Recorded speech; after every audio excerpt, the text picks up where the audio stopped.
The story of Joshua begins with a pivotal moment of transition in the life of the people of Israel. After 40 years wandering in the wilderness and the loss of their great leader Moses, the Israelites now stood at the threshold of the Promised Land, ready to begin the conquest that God had planned for generations. The book of Joshua marks the fulfillment of the promises made to Abraham, Isaac, and Jacob. This is the moment when faith turns into action, when God's words become tangible reality.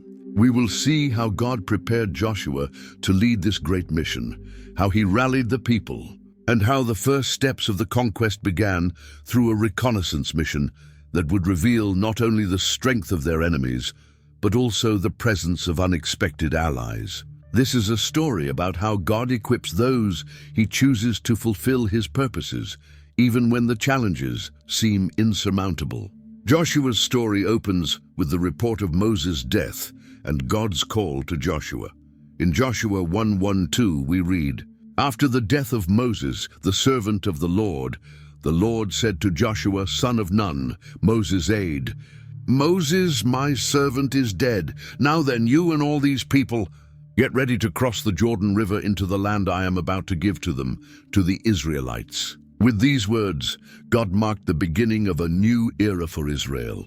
Moses, the great liberator and mediator who had led the people for 40 years through the wilderness, was no longer with them. His body had been buried by God in the plains of Moab, and now it was time to move forward. Joshua, who had served Moses faithfully for years, watching and learning from his mentor, now stood alone before the greatest responsibility a man could bear, leading God's chosen people to take possession of the Promised Land. Perhaps fear and uncertainty crept into his mind. After all, how could he possibly fill the shoes of a man who spoke with God face to face? But God, who knows the human heart, did not leave Joshua without assurance. In Joshua 1:3-4, he makes a solemn declaration, reaffirming his promise concerning the land. "I will give you every place where you set your foot, as I promised Moses. Your territory will extend from the desert to Lebanon, and from the great river, the Euphrates, all the Hittite country, to the Mediterranean Sea in the west." This wasn't just any land. It was a vast and rich territory, stretching from the Sinai Desert in the south to the mountains of Lebanon in the north, from the Mediterranean Sea in the west to the Euphrates River in the east. But land alone meant nothing without the promise of divine presence. That's why in Joshua 1:5, God adds, "No one will be able to stand against you all the days of your life. As I was with Moses, so I will be with you. I will never leave you nor forsake you." This was the greatest assurance Joshua could receive. The continual presence and power of God would accompany him through every battle, every decision, and every moment of doubt. Then, 3 times, as if to underscore the importance of the message, God gives Joshua a command. First, in Joshua 1:6, "Be strong and courageous, because you will lead these people to inherit the land I swore to their ancestors to give them." Then, in verse 7, "Be strong and very courageous. Be careful to obey all the law my servant Moses gave you. Do not turn from it to the right or to the left, that you may be successful wherever you go." And finally, in verse 9, "Have I not commanded you? Be strong and courageous. Do not be afraid. Do not be discouraged, for the Lord your God will be with you wherever you go." Courage and strength were not optional for Joshua. They were divine mandates. But that courage wasn't to come from his own strength or military experience. It was to be grounded entirely in his trust in God's presence and power.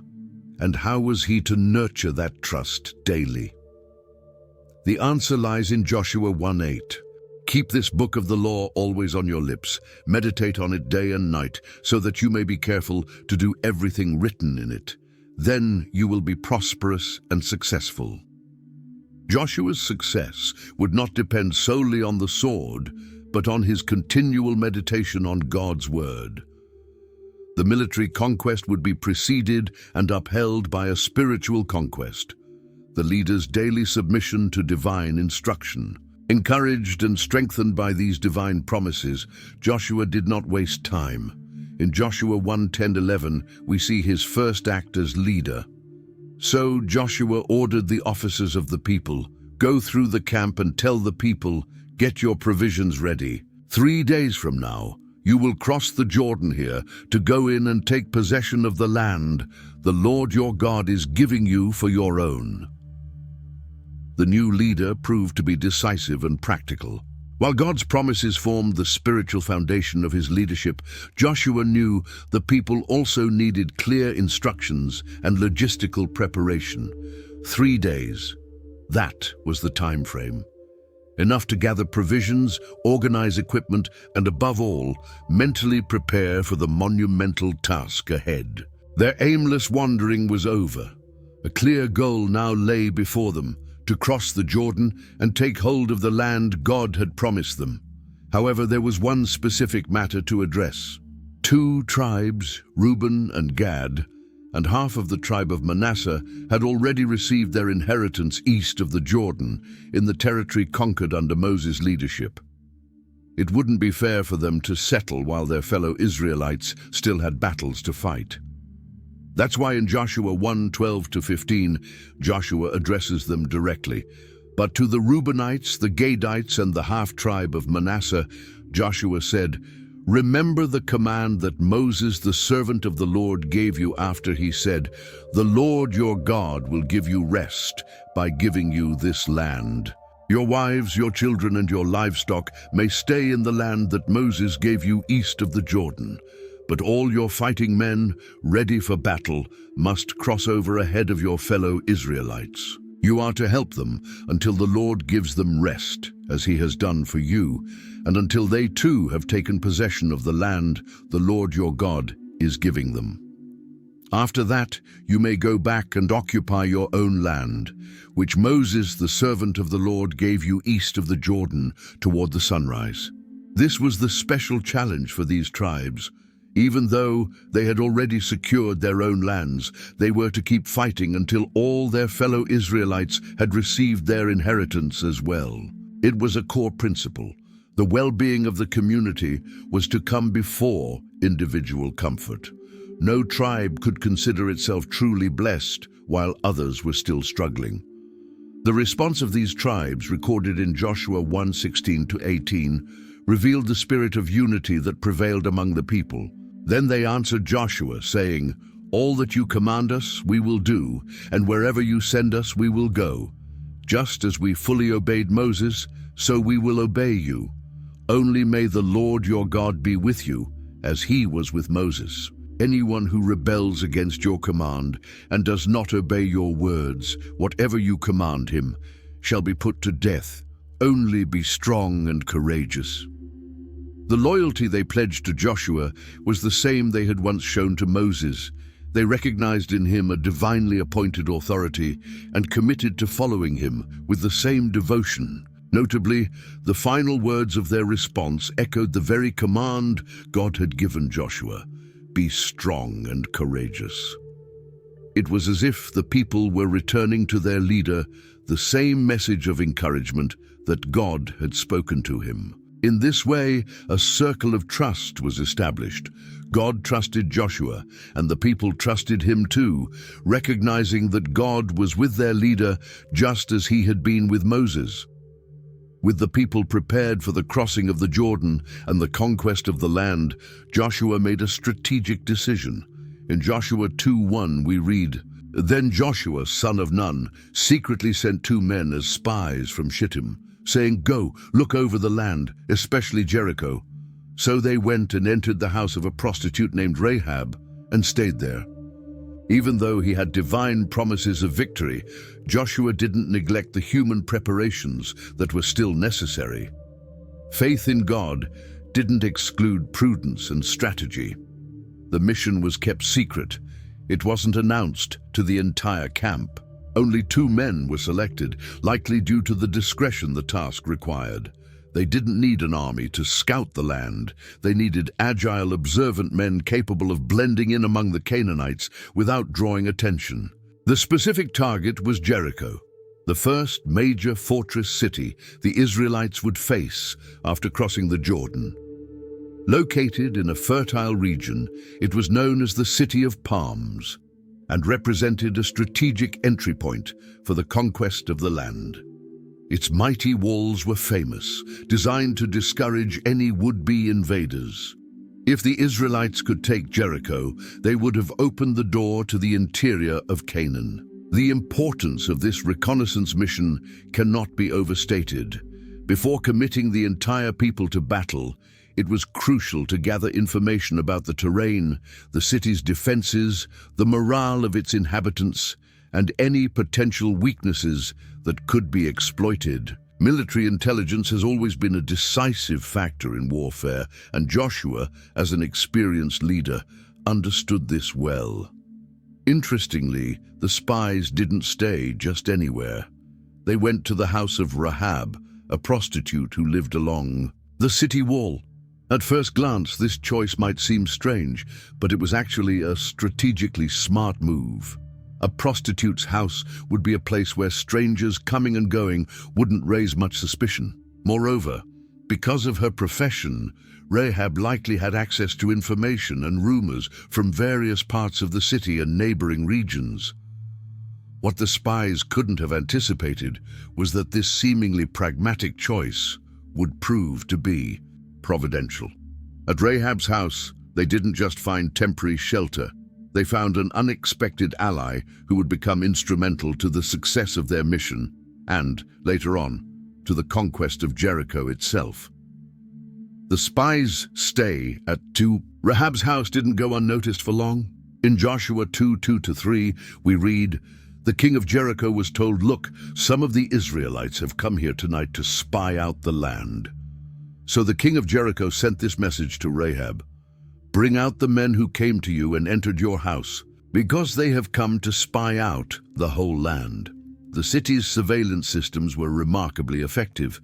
Strangers were quickly identified as potential Israelite spies, and the information reached the king without delay. The danger was real and imminent. The spies were cornered in enemy territory, and the outcome of their mission and their lives now depended on the actions of a Canaanite woman, a prostitute they barely knew. Anyone in her position would have had every reason to turn them in and win favor with the authorities. Surprisingly, Rahab did the exact opposite. In Joshua 2:4-7, we see her cunning intervention. But the woman had taken the two men and hidden them. She said, "Yes, the men came to me, but I did not know where they had come from. At dusk, when it was time to close the city gate, they left. I don't know which way they went. Go after them quickly. You may catch up with them." But she had taken them up to the roof and hidden them under the stalks of flax she had laid out on the roof. So the men set out in pursuit of the spies on the road that leads to the fords of the Jordan. And as soon as the pursuers had gone out, the gate was shut. Rahab's action was both bold and risky. First, she hid the spies on the roof of her house, under stalks of flax that were laid out to dry, an improvised but effective hiding place. Then she deliberately lied to the king's messengers, claiming the men had already left and pointing them in a false direction toward the Jordan. Her lie was convincing enough that the pursuers left in haste to chase after the supposed fugitives. The text specifically mentions that they headed to the fords and shallow crossing points in the river. Once the city gate was closed behind them, it gave the hidden spies a crucial window of time. Rahab's actions raised some complex ethical questions. On one hand, she lied and betrayed her own people, something that under normal circumstances would be considered wrong. On the other hand, she acted out of a deep conviction about the God of Israel and his purpose in history, as we will see next. In this context, her lie can be seen as part of an act of faith, a choice to align herself with what she believed to be the right side of history, even if it meant going against her own nation. The hiding place on the rooftop, among the stalks of flax, was a seemingly small but significant detail. In ancient Middle Eastern homes, the roof was a common space used for various purposes: drying clothes, storing harvests, even sleeping on hot nights. The flax stalks, laid out to dry before being processed, provided a perfect hiding spot. Dense, enough to conceal the men, yet ordinary enough not to raise suspicion. While the pursuers chased a false lead, Rahab went up to the roof to speak with the spies. What followed was one of the most astonishing declarations of faith in the Bible. In Joshua 2:8-11, the Canaanite prostitute reveals a remarkable understanding of the God of Israel. Before the spies lay down for the night, she went up on the roof and said to them, "I know that the Lord has given you this land, and that a great fear of you has fallen on us, so that all who live in this country are melting in fear because of you. We have heard how the Lord dried up the water of the Red Sea for you when you came out of Egypt, and what you did to Sihon and Og, the two kings of the Amorites east of the Jordan, whom you completely destroyed. When we heard of it, our hearts melted in fear, and everyone's courage failed because of you. For the Lord your God is God in heaven above and on the earth below." This speech reveals that Rahab, though a Canaanite, recognized the power of Israel's God. She not only knew of the miraculous acts God had performed, the parting of the Red Sea and the defeat of powerful Amorite kings, but she also understood their significance. Her confession, "The Lord, your God is God in heaven above and on the earth below," was a monotheistic declaration of faith in a culturally polytheistic context. Rahab had come to believe that the God of Israel was not merely one among many, but the one true God, sovereign over all creation. Rahab also provided the spies with a crucial piece of intelligence: the psychological state of Jericho's inhabitants. "A great fear of you has fallen on us, and everyone's courage failed," were strategic insights. The reputation of the Israelites and their God had preceded them, and fear had already gripped their enemies before a single battle had taken place. The Canaanites weren't just aware of God's deeds, they were terrified by them, to the point of losing the will to fight. This was exactly the kind of information Joshua needed to hear. God had not only promised victory, he was already paving the way, weakening the enemy's resistance through fear. The battles were being won in the psychological realm even before the physical conflict began. Having made her confession of faith, Rahab made a request in Joshua 2:12-13. "Now then, please swear to me by the Lord that you will show kindness to my family, because I have shown kindness to you. Give me a sure sign that you will spare the lives of my father and mother, my brothers and sisters, and all who belong to them, and that you will save us from death." This request reveals both her faith and her familial love. She was certain Jericho would fall to the Israelites. Her concern wasn't if, but when.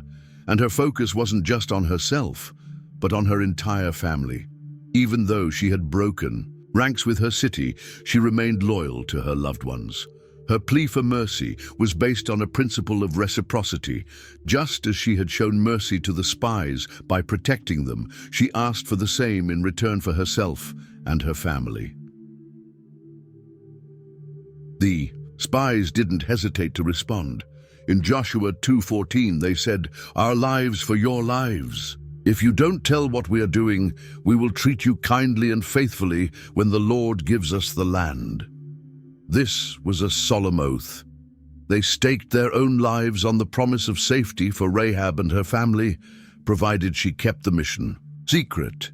With the pact made, it was time for the spies to escape. Joshua 2:15-16 gives us the details. "So she let them down by a rope through the window, for the house she lived in was part of the city wall. She said to them, 'Go to the hills so the pursuers will not find you. Hide yourselves there 3 days until they return, and then go on your way.'" Rahab's house was providentially located. It was built into the city wall, and its window opened to the outside, allowing for an escape route that bypassed the guarded city gates. The rope-lowering escape through the window was a practical solution for the spies, and that same window would later serve as the place for the sign that would save Rahab and her family. Rahab not only provided the means of escape, but also strategic advice. She knew the terrain and understood that the pursuers would be searching toward the east in the direction of the Jordan River. So, she advised the spies to go west to the hills and hide there for 3 days, long enough for the search party to give up and return to the city. Before leaving, the spies gave Rahab specific instructions for how she and her family would be spared when the Israelites attacked. Joshua 2:17-20 records it. Now the men had said to her, "This oath you made us swear will not be binding on us unless, when we enter the land, you have tied this scarlet cord in the window through which you let us down, and unless you have brought your father and mother, your brothers and all your family into your house. If any of them go outside your house into the street, their blood will be on their own heads. We will not be responsible. As for those who are in the house with you, their blood will be on our head if a hand is laid on them. But if you tell what we are doing, we will be released from the oath you made us swear." The chosen sign was significant, a cord of scarlet thread, red in color, tied to the same window through which the spies had descended. This cord would be visible to the Israelite troops during the attack and would serve as a marker identifying the house to be spared. The red color was fitting, vivid and easily noticeable even from a distance. Some biblical scholars see this red cord as a foreshadowing of the blood of Christ, which would later save not just a single family, but all of humanity. Just as the blood of the Passover lamb on the doorposts had protected the Israelites during the final plague in Egypt, the red cord in Rahab's window would protect her household during the destruction of Jericho. These thematic connections between salvation and blood run throughout the biblical narrative. The terms of the agreement were clear. All of Rahab's family members had to be inside the house marked by the red cord. Anyone who left the house during the attack would not be covered by the covenant. It was a shared responsibility. The spies would guarantee the safety of everyone inside the house, but Rahab had to ensure that her whole family was gathered there at the time of the assault. Rahab readily accepted these conditions.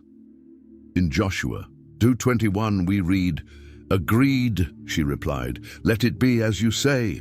So she sent them away and they departed, and she tied the scarlet cord in the window. Her prompt action in tying the cord to the window immediately demonstrates her faith in the spy's word and her conviction that the conquest of Jericho by the Israelites was imminent and certain.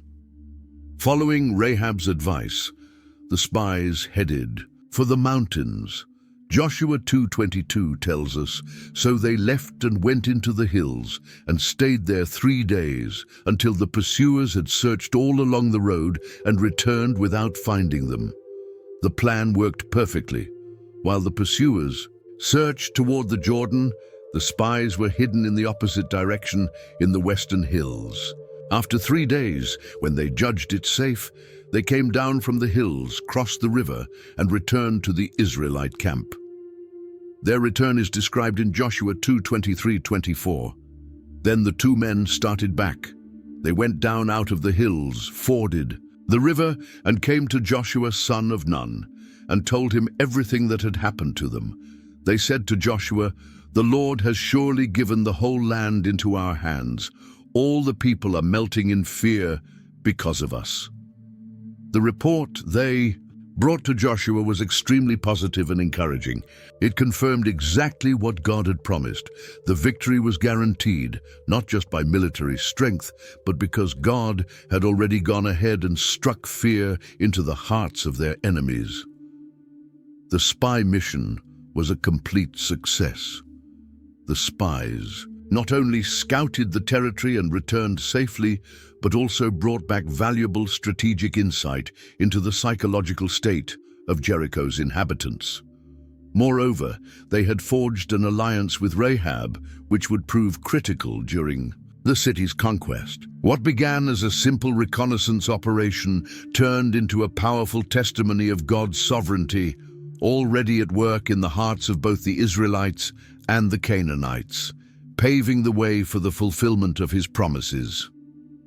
Chapter 3 of Joshua begins with the final preparations before the great crossing. In the first verse, we see, early in the morning, Joshua and all the Israelites set out from Shittim and went to the Jordan, where they camped before crossing over. It was a short move, but a significant one. They were leaving Shittim, their last encampment in the wilderness, and approaching the riverbank. There they stayed for 3 days, a final pause before the momentous event. During those 3 days, anticipation grew. The people could see the river, hear it, perhaps even smell the damp, lush land on the other side. The promised land was literally in sight, separated only by that flowing current. But what a current!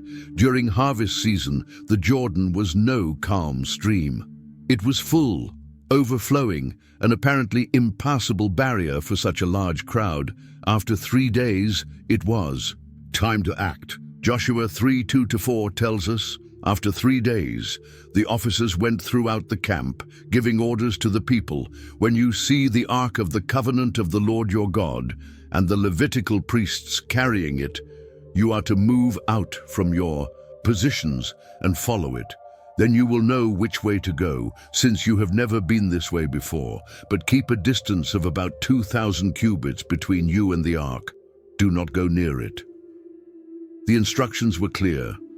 They were to follow the Ark of the Covenant, keeping a respectful distance of about 1,000 meters. This distance wasn't just out of reverence, it was also practical, ensuring everyone could see the Ark, which would serve as a guide along this uncharted path. The note that you have never been this way before underscored that they were about to do something unprecedented, something no previous generation had experienced. But before crossing, spiritual preparation was necessary. In Joshua 3:5 we read, Joshua told the people, "Consecrate yourselves, for tomorrow the Lord will do amazing things among you." Consecration was a ritual purification process that could involve washing clothes, abstaining from sexual relations, and focusing the mind and heart on God's presence. It was an acknowledgement that they were about to witness something sacred, something that required reverence and proper preparation. Finally, in Joshua 3:6, we see a specific instruction to the priests. Joshua said to the priests, "Take up the Ark of the Covenant and pass on ahead of the people." So they took it up and went ahead of them. It was not the warriors but the priests who would face the raging river first, carrying the Ark of the Covenant, the holiest symbol of God's presence among them. They would lead the way across this impossible crossing. The Ark was not merely a religious symbol. It was regarded as the very throne of God on earth. Made of acacia wood, overlaid with pure gold, it contained the tablets of the law given to Moses on Mount Sinai, a portion of the manna that had sustained the people in the wilderness, and Aaron's rod that had budded. Its lid, known as the mercy seat, was adorned with 2 golden cherubim with outstretched wings. It was there, between the cherubim, that the divine presence would manifest. By placing the ark at the forefront, Joshua was visually declaring that it was God who would lead the way, who would confront the waters of the Jordan first. The people had no reason to fear because they were not advancing alone. God himself was going ahead of them. With the initial preparations complete, it was time for God to confirm Joshua's calling before all the people. In Joshua 3:7-8, the Lord speaks directly to his new leader. "And the Lord said to Joshua, 'This day I will begin to exalt you in the sight of all Israel, so that they may know that as I was with Moses, so I will be with you. You shall command the priests who carry the Ark of the Covenant, saying, when you come to the edge of the waters of the Jordan, you shall stand still in the Jordan. This was a decisive moment for Joshua. Until now, he had been known primarily as Moses' assistant, the man who stood in the shadow of a great leader. Now, God was about to confirm him publicly, to exalt him in the eyes of the people. The miracle that was about to unfold would not only showcase God's power, but would also validate Joshua's leadership. Faithful to God's instructions, Joshua addressed the people with confidence, delivering the message he had received. In Joshua 3:9-10, he declares, Then Joshua said to the Israelites, Come here and listen to the words of the Lord your God. He continued, This is how you will know that the living God is among you, and that he will certainly drive out before you the Canaanites, Hittites, Hivites, Perizzites, Girgashites, Amorites, and Jebusites. He emphasizes that their God is not a distant or inactive deity, but a living God present among them. And this living God was about to demonstrate his power in a way that would leave no doubt about his intent. To give them the promised land, the specific mention of the 7 nations, Canaanites, Hittites, Hivites, Perizzites, Girgashites, Amorites, and Jebusites, served as a reminder of God's promises and a preview of the victories to come. Next, Joshua gave specific instructions involving representatives from each tribe. In Joshua 3:12, he commands, Now then, choose 12 men from the tribes of Israel, 1 from each tribe. These men would have a special role to play, as would be revealed later in the narrative. Finally, Joshua lays out in detail how the miracle would occur. In Joshua 3:13, he predicts, And as soon as the priests who carry the ark of the Lord of all the earth, set foot in the Jordan, its waters flowing downstream will be cut off and stand up in a heap. This precise prediction was an extraordinary act of faith. Joshua was publicly staking his credibility as a leader on a very specific supernatural event. If the waters did not part exactly as he had described, his leadership would be seriously undermined right at the beginning. But he spoke with the confidence of someone who truly believed God would fulfill his word. The mention of the waters standing up in a heap paints a vivid picture of what was about to happen. The waters flowing from the river's source would be halted, as though hitting an invisible dam, while the waters below that point would continue toward the Dead Sea, leaving a stretch of dry riverbed in the middle. With these words, the stage was set. Anticipation had reached its peak. The people, the priests, and Joshua himself waited to see whether God would truly show his power as promised. The moment of truth had come. In Joshua 3:14-15, we see the beginning of the crossing. So, when the people broke camp to cross the Jordan, the priests carrying the Ark of the Covenant went ahead of them. Now the Jordan is at flood stage all during harvest, yet as soon as the priests who carried the Ark reached the Jordan and their feet touched the water's edge, the text makes a point of highlighting that the river was at its highest level, at flood stage, making the miracle even more striking. During harvest season, which fell around March and April, snowmelt from Mount Hermon caused the Jordan to swell significantly, making it far wider and deeper than at other times of the year. Priests carrying the heavy Ark of the Covenant stepped forward in faith. When their feet touched the rushing waters, something extraordinary happened, just as Joshua had predicted. In Joshua 3:16 we read, The water from upstream stopped flowing. It piled up in a heap a great distance away at a town called Adam, in the vicinity of Zarethan, while the water flowing down to the Sea of the Arabah, that is the Dead Sea, was completely cut off. So the people crossed over opposite Jericho. The text is geographically precise. The waters were held back as far away as the town of Adam, located about 25 kilometers, 15 miles, north of the crossing point. This meant a long stretch of the riverbed was exposed, allowing for a broad passage for the people. Adam was near Zarethan, likely at the confluence of the Jabbok and the Jordan rivers, where the valley narrows, and such a stoppage would have maximum effect. The waters downstream continued flowing naturally to the Dead Sea, gradually leaving the riverbed dry. Opposite Jericho, where the Israelites were preparing to cross, the path was now completely open. With the miraculous way cleared, the priests positioned themselves strategically. In Joshua 3:17 we read, "The priests who carried the ark of the covenant of the Lord stood firm on dry ground in the middle of the Jordan, while all Israel passed by until the whole nation had completed the crossing on dry ground." The image is powerful. The priests, carrying the Ark of the Covenant, stood still at the deepest point of the riverbed, while all the people, men, women, children, the elderly, along with flocks and belongings, passed around them. They remained there, steadfast, like sentinels guarding the path opened by God. The text specifies that the riverbed was dry ground, not muddy or swampy, but completely dry, allowing for an easy and safe crossing. This made the miracle even more striking and practical. It wasn't merely a partial parting of the waters or a reduction in the current. It was a complete transformation of the terrain, turning the bed of a rushing river into a dry road. The crossing of all Israel could not have been a quick one.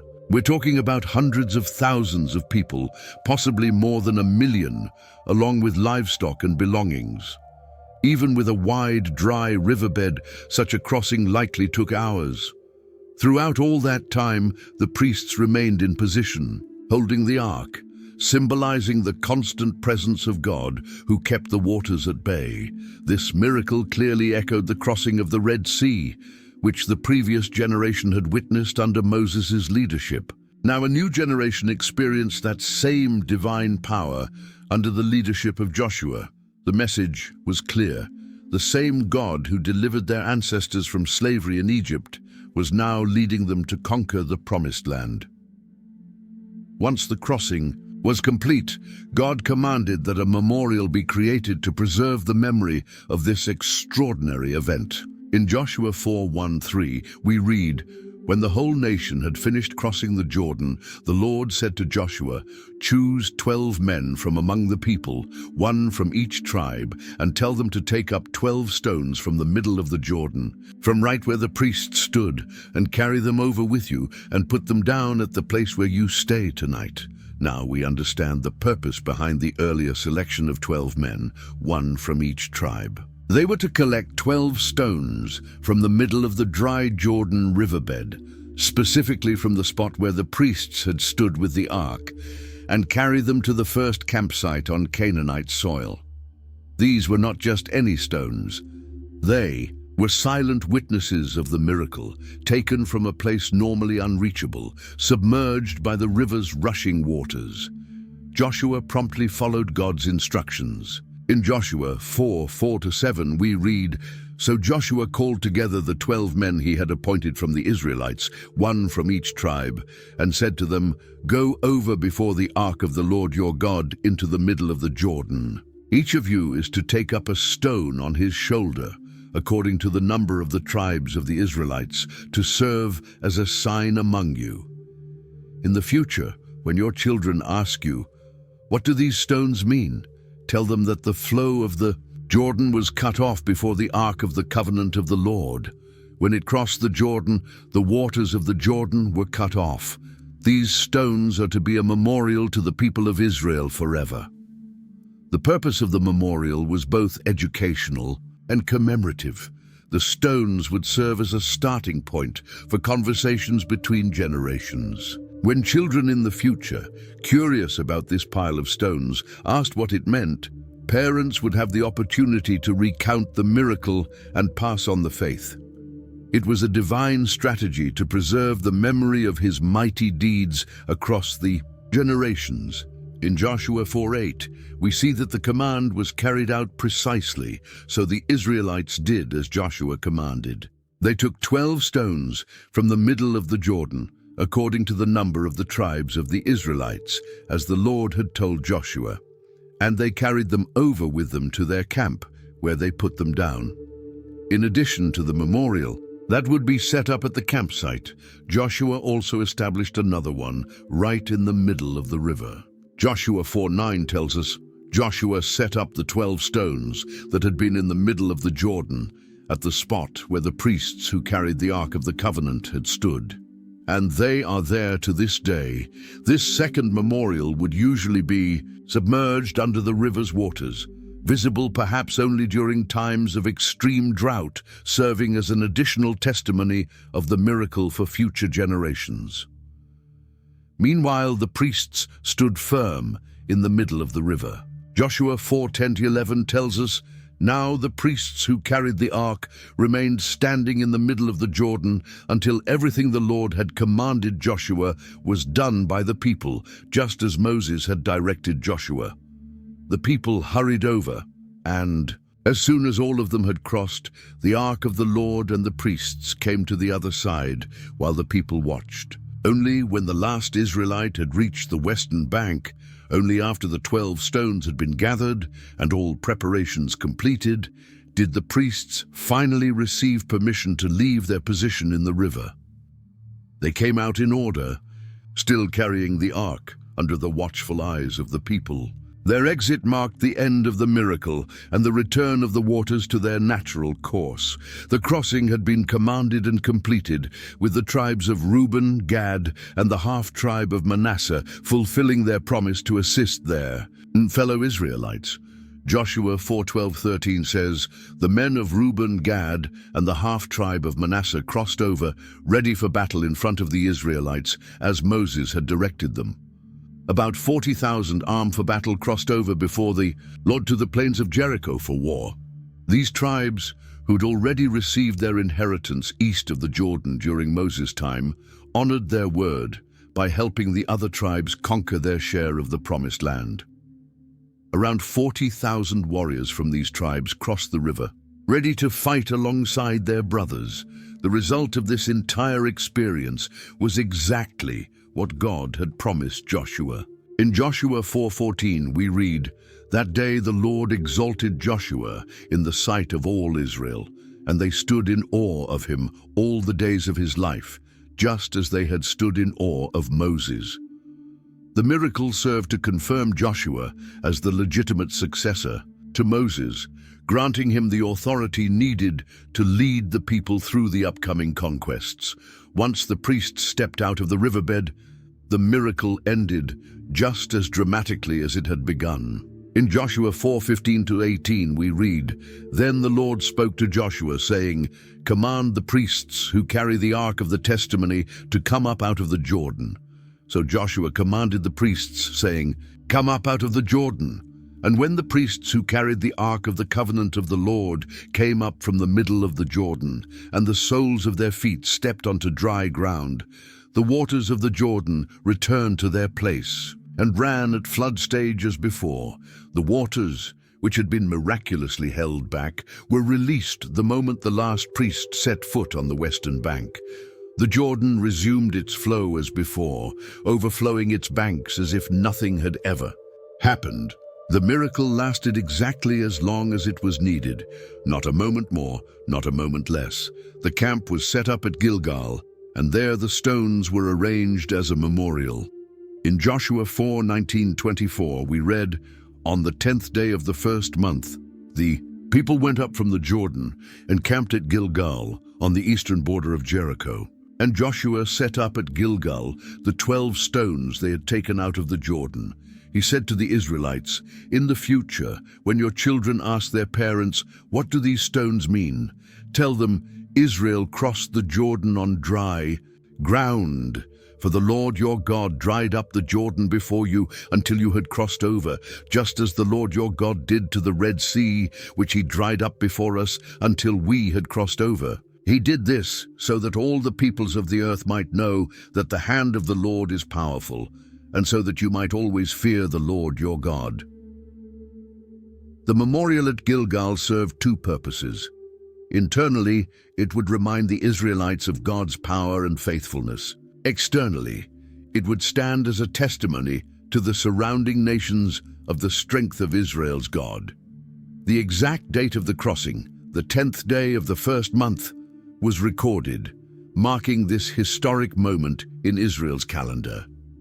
As Israel settled into its first encampment in Canaan, news of the Jordan River miracle spread rapidly, striking fear into the hearts of the land's inhabitants. In Joshua 5:1 we read, "Now when all the Amorite kings west of the Jordan and all the Canaanite kings along the coast heard how the Lord had dried up the Jordan before the Israelites until they had crossed over, their hearts melted in fear, and they no longer had the courage to face the Israelites."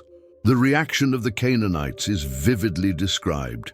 Their hearts melted, and they lost all courage. This was more than the natural fear of a powerful enemy. It was the dread of facing a people whose God could perform such wonders.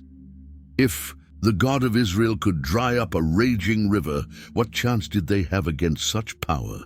This widespread fear granted Israel a strategic window, a time to organize and, more importantly, to renew themselves spiritually before the battles ahead. God used this moment to command the performance of an important covenant ritual that had been neglected during the wilderness years. In Joshua 5:2-3, we read, "At that time the Lord said to Joshua, 'Make flint knives and circumcise the Israelites again.' So Joshua made flint knives and circumcised the Israelites at Gibeath Haraloth." Circumcision was the physical sign of the covenant between God and Abraham's descendants. It was a mark on the flesh that identified a man as a member of God's chosen people. During the 40 years of wilderness wandering, this ritual had been neglected. None of the men born after the exodus from Egypt had been circumcised. The reason for this neglect is explained in Joshua 5:4-7. Now this is why Joshua circumcised them. All those who came out of Egypt, all the men of military age, died in the wilderness on the way after leaving Egypt. All the people that came out had been circumcised, but all the people born in the wilderness during the journey from Egypt had not. The Israelites had moved about in the wilderness 40 years, until all the men who were of military age when they left Egypt had died, since they had not obeyed the Lord. For the Lord had sworn to them that they would not see the land he had solemnly promised their ancestors to give us, a land flowing with milk and honey. So he raised up their sons in their place, and these were the ones Joshua circumcised. They were still uncircumcised because they had not been circumcised on the way. This new generation, born in the desert, needed to enter into the covenant before entering into battle. It was as if God were saying, before we conquer the land, we must establish who we are, the people of the covenant. Circumcision was a physical and painful reminder of their identity and commitment to God. This mass operation must have been a significant logistical and medical endeavor. In Joshua 5:8, we read, "And after the whole nation had been circumcised, they remained in the camp until they were healed." The healing process required time, during which the men were temporarily unfit for combat, yet another reason why the fear paralyzing the Canaanites was so providential. The place where this ritual took place was given a special name. In Joshua 5:9 we read, "Then the Lord said to Joshua, 'Today I have rolled away the reproach of Egypt from you.'" So the place has been called Gilgal to this day. The name Gilgal sounds like the Hebrew word for rolled away or removed. The reproach of Egypt may refer to the state of uncircumcision which was associated with the Egyptians, or perhaps to the general condition of shame and slavery that had defined their time in Egypt. With the circumcision complete, the Israelites were ready to celebrate their first Passover in the Promised Land.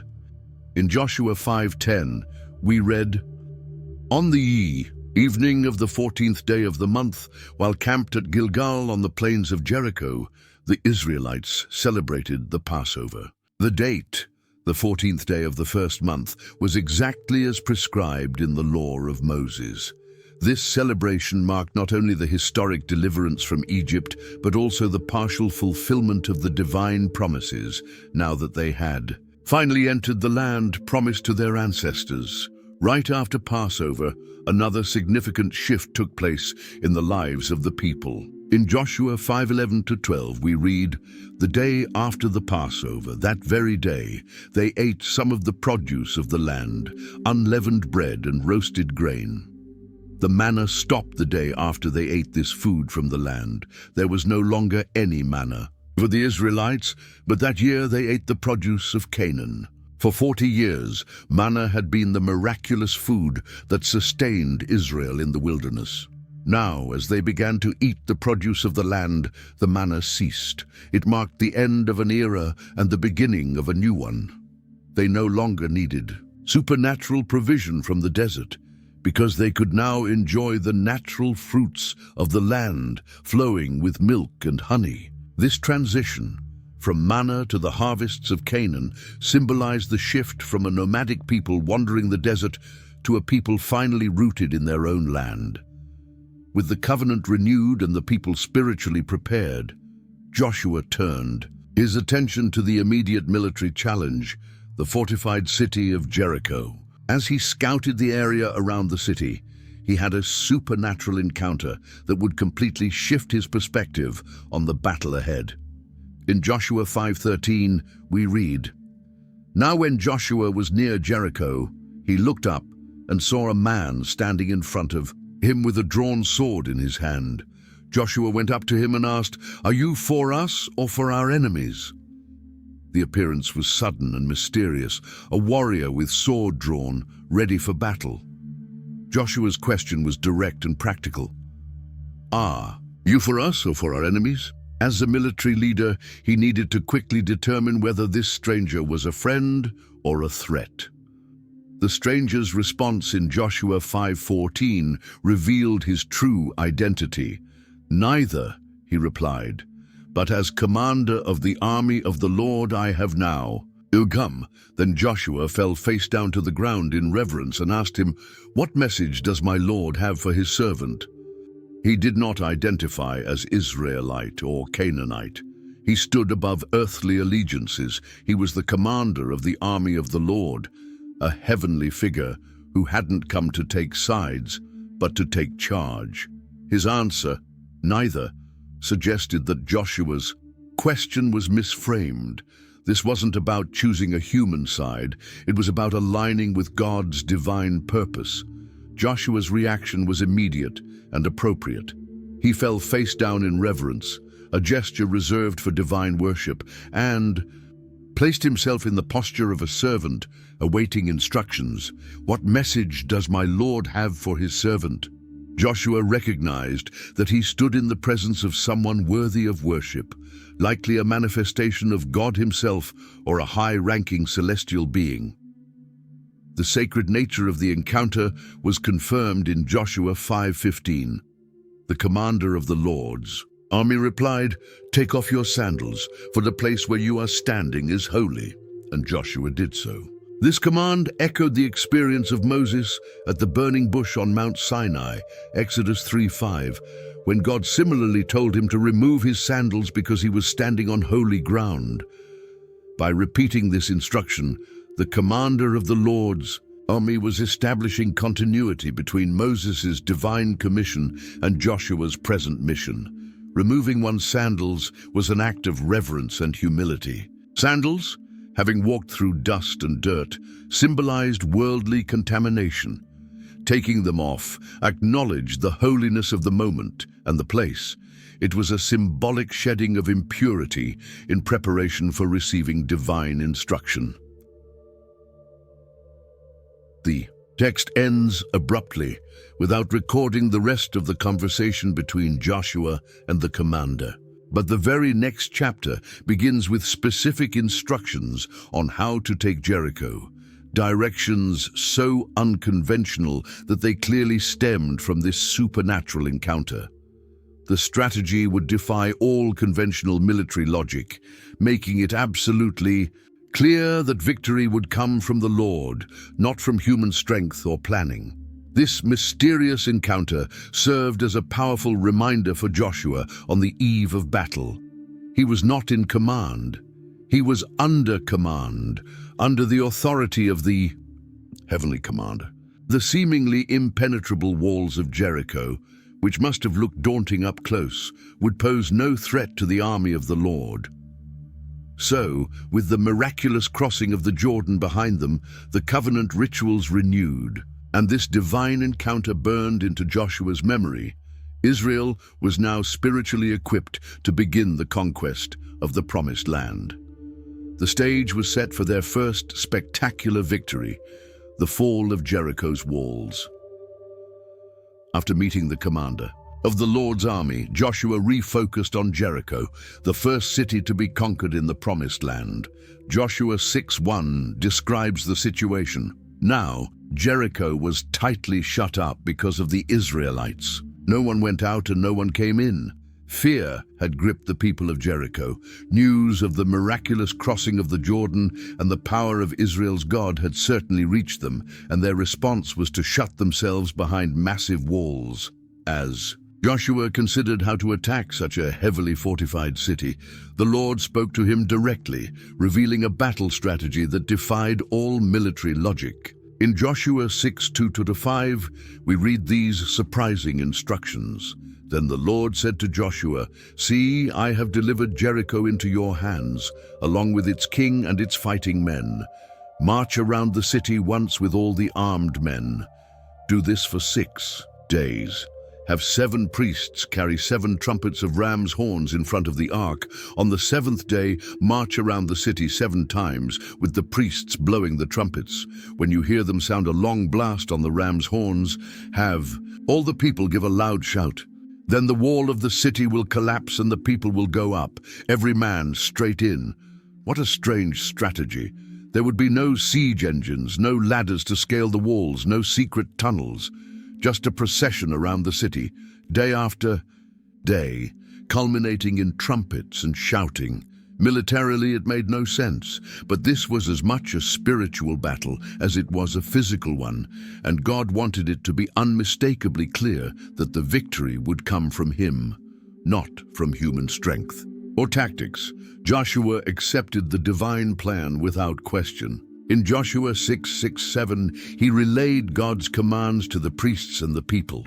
So Joshua, son of Nun, called the priests and said to them, "Take up the ark of the covenant of the Lord, and have 7 priests carry trumpets of ram's horns in front of it." And he ordered the army, "Advance, march around the city with an armed guard going ahead of the ark of the Lord." The procession was to be led by armed men, followed by the 7 priests blowing the ram's horn trumpets. Then the Ark of the Covenant carried by other priests, and finally the rest of the people. The Ark, representing God's presence, was at the heart of this military operation. Joshua also gave specific instructions about maintaining silence during the marches. In Joshua 6:10, he commands, "But Joshua had commanded the army, 'Do not give a war cry. Do not raise your voices. Do not say a word until the day I tell you to shout. Then shout.'" This silence wasn't just a tactic to surprise the enemy. It was a display of discipline and focus.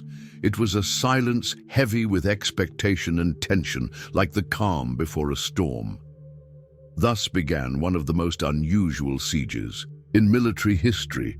In Joshua 6:8-9, we read about the first day.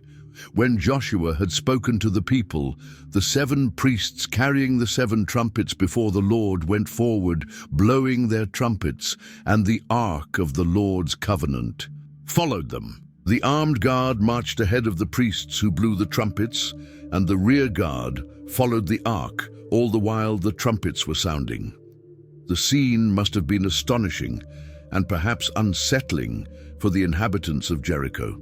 From atop their walls, they watched the strange procession approach, armed men marching in silence, priests blowing ram's horn trumpets, a golden ark being carried with reverence, and thousands of people walking silently behind it. Then, after one lap around the city, the whole procession simply returned to the Israelite camp. What kind of warfare was this? Joshua 6:11 records the end of the first day. So he had the ark of the Lord carried around the city, circling it once. Then the army returned to camp and spent the night there. After completing the circuit, the Israelites didn't attack. There was no attempt to scale the walls, no shouting or taunting, just that odd procession, and then nothing. But that was just the first day. In Joshua 6:12-14, we see the same pattern repeated for 6 consecutive days. Joshua got up early the next morning, and the priests took up the ark of the Lord. The 7 priests carrying the 7. Trumpets went forward, marching before the ark of the Lord and blowing the trumpets. The armed men went ahead of them, and the rear guard followed the ark of the Lord, while the trumpets kept sounding. So on the second day they marched around the city once and returned to the camp. They did this for 6 days. Imagine the growing tension inside Jericho. Each morning the watchman would see the same procession coming. Day after day, the same silent march, the same trumpets, one full circuit around the city, and then the withdrawal with no attack. What were the Israelites planning? When would the real assault begin? The psychological strain must have been immense, with fear and anxiety building by the day. For the Israelites, those 6 days of silent marching were an exercise in faith and patience. God could have brought Jericho's walls down instantly, but he chose a process that required persistence and unwavering obedience. For 6 days they marched, watched, waited, and trusted, knowing that God would act at the right time. The ram's horn trumpets, known in Hebrew as shofar, had special significance. They were used in religious ceremonies and also as signals. In battle, their piercing sound could be heard from far away and stirred deep emotional responses. In the hands of the priests circling Jericho, they symbolized both a call to worship and a warning of coming judgment. The 7th day brought the climax of this unusual siege. But for now, at the close of the 6th day, both Jericho and Israel were left waiting, one gripped by fear, the other by faith, for the outcome of this divine strategy. The 7th day dawned differently from the others. In Joshua 6:15 we read, "On the 7th day, they got up at daybreak and marched around the city 7 times in the same manner, except that on that day they circled the city 7 times. The intensity had increased dramatically. Instead of the usual single lap, they were to circle the city 7 times, all in one day. Imagine the physical effort and endurance required. A single lap around a city like ancient Jericho was already a significant walk. 7 laps was an even greater challenge. All this while carrying weapons, the heavy Ark of the Covenant, and with trumpets sounding without pause. It was a test of stamina as much as faith. For the people of Jericho, watching from their walls, this shift in routine must have been deeply unsettling. Why were the Israelites circling so many times today? What did this escalation mean? With each completed circuit, the tension climbed higher. Finally, at the end of the 7th lap on the 7th day, the decisive moment arrived. Joshua 6:16 tells us, the 7th time around, when the priests sounded the trumpet blast, Joshua commanded the army, "Shout, for the Lord has given you the city." After 6 days of enforced silence, the order to shout must have come like a thunderclap. And this was no ordinary cry. It was a mighty war cry, a shout of faith and assured victory. Thousands of voices that had remained silent for nearly a week now erupted in one deafening roar. Before the shouting began, Joshua had given specific instructions about what was to be done with the city after its capture. In Joshua 6:17-19, he declares, "The city and all that is in it are to be devoted to the Lord. Only Rahab the prostitute and all who are with her in her house shall be spared, because she hid the spies we sent. But keep away from the devoted things, so that you will not bring about your own destruction by taking any of them. Otherwise, you will make the camp of Israel liable to destruction and bring trouble on it. All the silver and gold and the articles of bronze and iron are sacred to the Lord and must go into his treasury. The city was to be placed under a ban or devotion, terms that signified total consecration to destruction. Nothing could be kept for personal use. Everything was either to be destroyed or dedicated to the Lord's treasury. The only exception was Rahab and her household, protected by the promise made by the spies. The climactic moment came, as described in Joshua 6:20, when the trumpet sounded, the army shouted, and at the sound of the trumpet, when the men gave a loud shout, the wall collapsed, so everyone charged straight in, and they took the city. It was a moment of pure divine power. At the sound of the trumpets and the people's shout, the mighty walls of Jericho, which had withstood countless assaults over centuries, simply crumbled. It wasn't a partial collapse or a breach in a few places. The text indicates that the walls fell completely, enabling the Israelites to march straight in, each man heading directly for the section before him. Archaeologists have debated the exact nature of this collapse. Some suggest it may have been a divinely timed earthquake. Others propose that the collective shout and trumpet blast may have caused resonant vibrations that compromised the wall's structure. Regardless of the physical mechanism, the biblical account makes it clear that this was a supernatural act, a miracle demonstrating the power of Israel's God. With the city's defenses destroyed, the Israelites faithfully carried out the divine orders. Joshua 6:21 describes the outcome. They devoted the city to the Lord and destroyed with the sword every living thing in it, men and women, young and old, cattle, sheep and donkeys. This complete destruction, known as herem in Hebrew, was a form of sacred warfare common in the ancient Near East. In Israel's context, it carried theological significance. These nations were being judged for centuries of idolatry and detestable practices, and Israel was acting as the instrument of divine justice. The land was being purified in preparation for the establishment of the covenant people. The fall of Jericho wasn't just a military victory, it was a dramatic sign that the God of Israel was fulfilling his promises and fighting on behalf of his people. The first major city of Canaan had fallen, not by military might, but by the power of faith and obedience to divine instruction, no matter how illogical it may have seemed from a human perspective. Amid the total destruction of Jericho, there was one notable exception: the house of Rahab, the woman who had hidden the Israelite spies. In Joshua 6:22-23, we see how Joshua honored the commitment made to her. Joshua said to the two men who had spied out the land, "Go into the prostitute's house and bring her out and all who belong to her in accordance with your oath." To her. So the young men who had done the spying went in and brought out Rahab, her father and mother, her brothers and sisters, and all who belonged to her. They brought out her entire family and put them in a place outside the camp of Israel. The two spies Rahab had protected now returned to rescue her. It was a moment of honor and gratitude, the fulfillment of a solemn promise. They didn't just save Rahab. They rescued her entire extended family, parents, siblings, and likely other relatives who had sought shelter in her home, marked by the scarlet cord. At first, they were placed outside the camp of Israel, likely in a temporary settlement.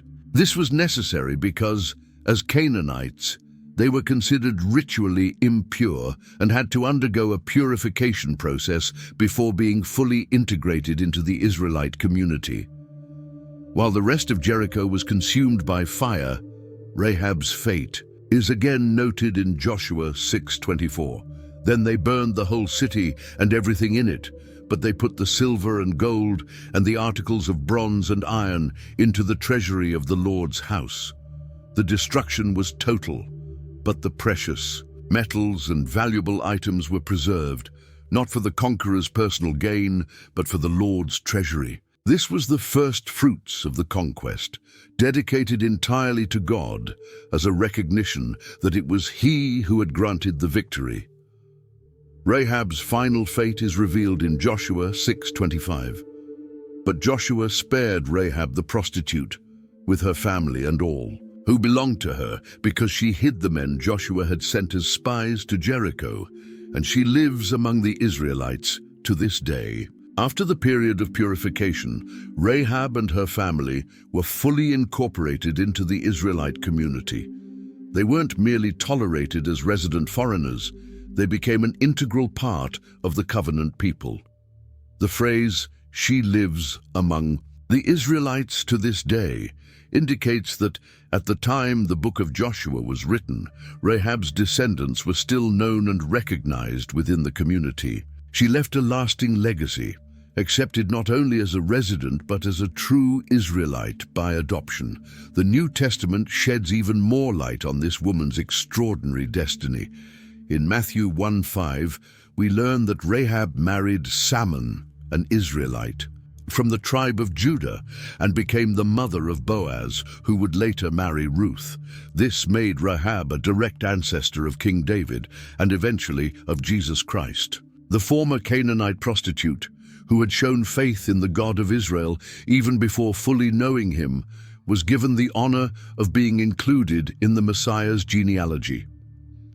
In Hebrews 11:31, Rahab is listed among the heroes of faith. By faith, the prostitute Rahab, because she welcomed the spies, was not killed with those who were disobedient. And in James 2:25, she is cited as an example of faith expressed through action.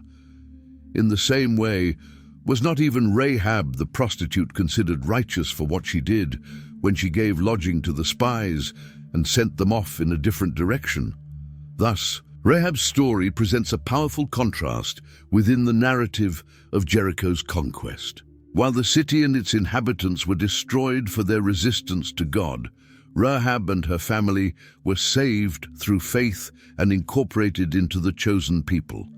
She stands as a vivid example of how faith can transcend national, cultural, and even moral boundaries, allowing anyone who acknowledges and honors the true God to become part of his people.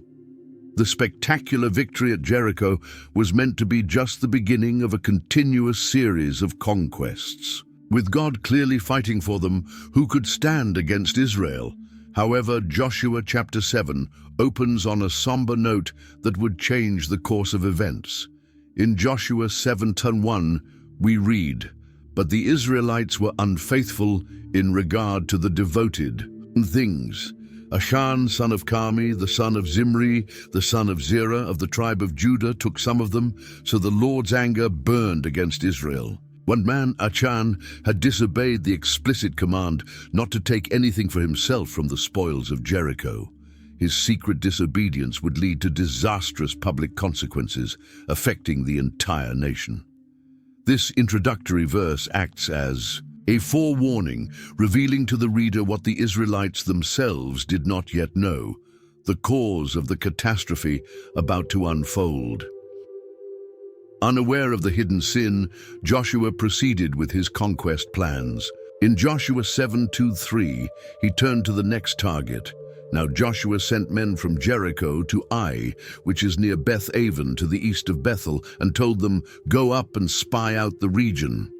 So the men went up and spied out Ai. When they returned, to Joshua they said, "Not all the army will have to go up against Ai.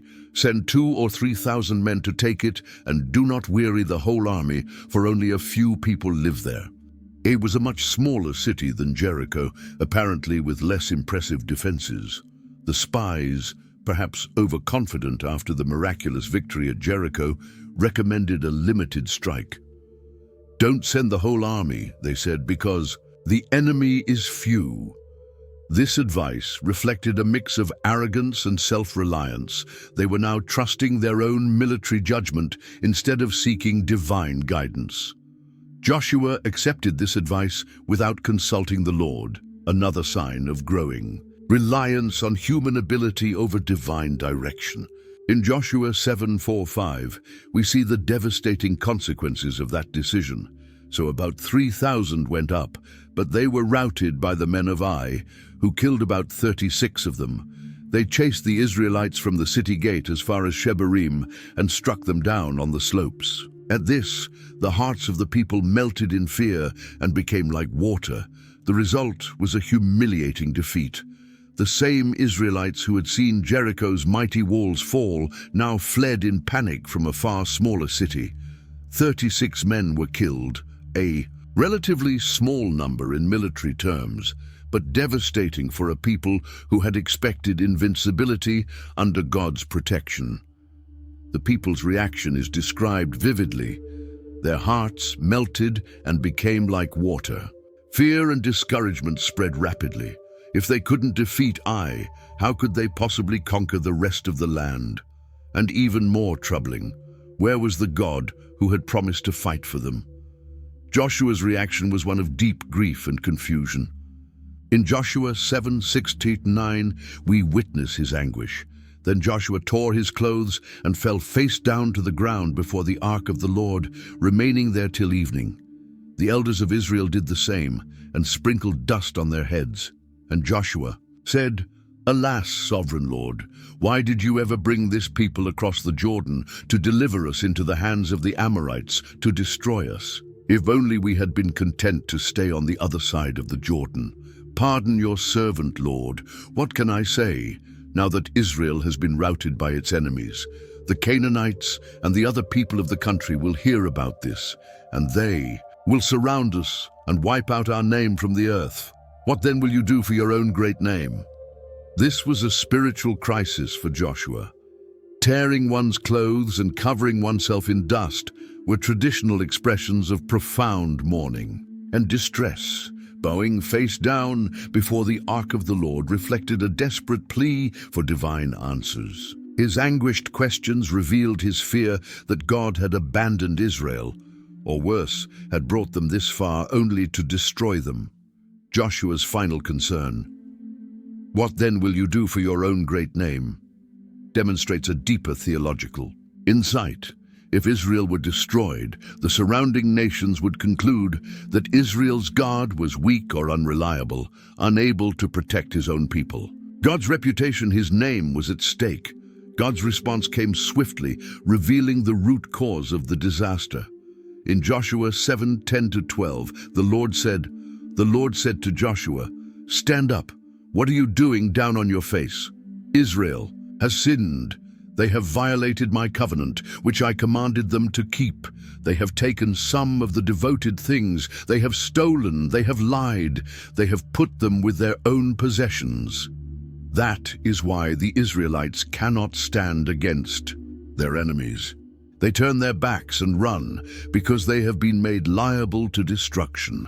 I will not be with you anymore unless you destroy whatever among you is devoted to destruction." The problem wasn't that God had abandoned Israel. It was that Israel, through Achan's actions, had broken the covenant. The term devoted things, Hebrew herem, referred to objects set apart exclusively for God, either to be completely destroyed or consecrated for the sanctuary. Taking something herem was essentially stealing from God. God then commanded a process to identify the guilty party. In Joshua 7:13-15, he instructed, "Go consecrate the people. Tell them, consecrate yourselves in preparation for tomorrow. For this is what the Lord, the God of Israel, says. There are devoted things among you, Israel. You cannot stand against your enemies until you remove them. In the morning, present yourselves tribe by tribe. The tribe the Lord chooses shall come, forward clan by clan. The clan the Lord chooses shall come forward family by family, and the family the Lord chooses shall come forward man by man. Whoever is caught with the devoted things shall be destroyed by fire, along with all that belongs to him. He has violated the covenant of the Lord and has done an outrageous thing in Israel. The process described was methodical and public, ensuring that justice was carried out openly. It began with the tribes, then moved to the families within the chosen tribe, then the households within the selected family, and finally to the individuals within the chosen household. This method, likely involving the casting of lots or the use of the Urim and Thummim, divine instruments held by the high priest, made it clear that it was God identifying the guilty party, not a human making an arbitrary accusation. The punishment declared was severe. The guilty person and everything they owned would be burned. This reflected the gravity of the offense, described as a folly in Israel, a Hebrew expression denoting a deeply offensive act against the moral and religious order of the community. The next morning, Joshua implemented the identification process, exactly as the Lord had commanded. In Joshua 7:16-18, we read how events unfolded. Early the next morning, Joshua had Israel come forward tribe by tribe, and the tribe of Judah was chosen. The clans of Judah came forward, and the Zerahites were chosen. He had the clan of the Zerahites come forward by families, and Zabdi was chosen. Joshua had his family come forward man by man, and Achan, son of Carmi, the son of Zabdi, the son of Zerah, of the tribe of Judah, was chosen. Step by step, the circle tightened. First, the tribe of Judah was identified, ironically, the royal tribe from which the future King David would come. Then the Zerahite clan within Judah, then Zabdi's family, and finally Achan, son of Carmi, son of Zabdi. The detailed genealogy underscores the exact identity of the culprit. There was no room for doubt or ambiguity. With the guilty party identified, Joshua confronted him directly, but with a surprisingly pastoral tone. In Joshua 7:19 he says, "Then Joshua said to Achan, 'My son, give glory to the Lord, the God of Israel, and honor him. Tell me what you have done. Do not hide it from me.'" Notice Joshua's tone, "my son," an expression of empathy and personal connection rather than angry condemnation. He appeals to Achan to give glory to God through honest confession. This was a call to integrity, an invitation for Achan to reclaim at least a measure of honor through truth, even in the face of inevitable punishment. Achan responded with a full confession. In Joshua 7:20-21, he admits, "It is true, I have sinned against the Lord, the God of Israel. This is what I have done. When I saw in the plunder a beautiful Babylonian robe, 200 shekels of silver and a bar of gold, weighing 50 shekels, I coveted them and took them. They are hidden in the ground inside my tent, with the silver underneath." Achan's confession follows a classic pattern of temptation and sin. I saw, I coveted, I took. He didn't attempt to minimize or justify his actions. He openly acknowledged that he had sinned against the Lord. The items he took were significant: a fine Babylonian robe, likely a luxurious imported garment, 200 shekels of silver, a considerable sum, and a bar of gold weighing 50 shekels, around 570 grams. These were valuable, high-status objects, clear temptations to greed and the desire for wealth. To confirm the confession, Joshua sent messengers to verify. In Joshua 7:22-23, we read, "So Joshua sent messengers, and they ran to the tent, and there it was, hidden in his tent with the silver underneath. They took the things from the tent, brought them to Joshua and all the Israelites, and spread them out before the Lord. The stolen goods were found exactly where Achan had said, buried in the floor of his tent, with the silver underneath." The phrase, "spread them out before the Lord," likely means the items were placed before the Ark of the Covenant, serving as both concrete evidence of the crime and recognition that these items rightfully belonged to God. With Achan's guilt confirmed, Justice was carried out swiftly. In Joshua 7:24-26 we read, "Then Joshua, together with all Israel, took Achan, son of Zerah, the silver, the robe, the gold bar, his sons and daughters, his cattle, donkeys and sheep, his tent and all that he had, to the valley of Achor. Joshua said, 'Why have you brought this trouble on us? The Lord will bring trouble on you today.' Then all Israel stoned him, and after they had stoned the rest, they burned them. Over Achan they heaped up a large pile of rocks, which remains to this day. Then the Lord turned from his fierce anger. Therefore that place has been called the Valley of Achor ever since." The punishment was severe and total. Not only Achan, but his entire family and possessions were destroyed. This collective judgment may seem unjust to modern sensibilities, but it reflected the ancient understanding of familial solidarity. In that cultural context, the family was seen as a unified whole, sharing in both blessings and consequences. Moreover, it's likely that Achan's family was aware of the theft. After all, the stolen items were hidden in their shared tent. The method of execution was twofold: stoning followed by burning, as previously prescribed. Stoning was a communal form of execution involving the collective participation of the people. Afterward, a large heap of stones was raised over the site as a permanent memorial, not to honor Achan, but to serve as a lasting reminder of the consequences of disobedience. The name given to the site, Valley of Achor, is significant. Achor in Hebrew means trouble or disaster, echoing Joshua's words. "Why have you brought this trouble on us? The Lord will bring trouble on you today." Achan's case would serve as a lasting reminder that individual actions carry collective consequences and that covenant with God demanded complete obedience. The final line of the account, "Then the Lord turned from his fierce anger," indicates that the punishment had achieved its purpose. Justice had been served, the community's sanctity restored, and the relationship between God and Israel repaired. The path was now clear to resume the conquest of the land, with Achan's sin removed from the camp and the relationship with God restored. It was time to return to battle. This time, however, the approach would be very different. In Joshua 8:1-2, God encourages Joshua and reveals a new strategy. "Then the Lord said to Joshua, 'Do not be afraid, do not be discouraged.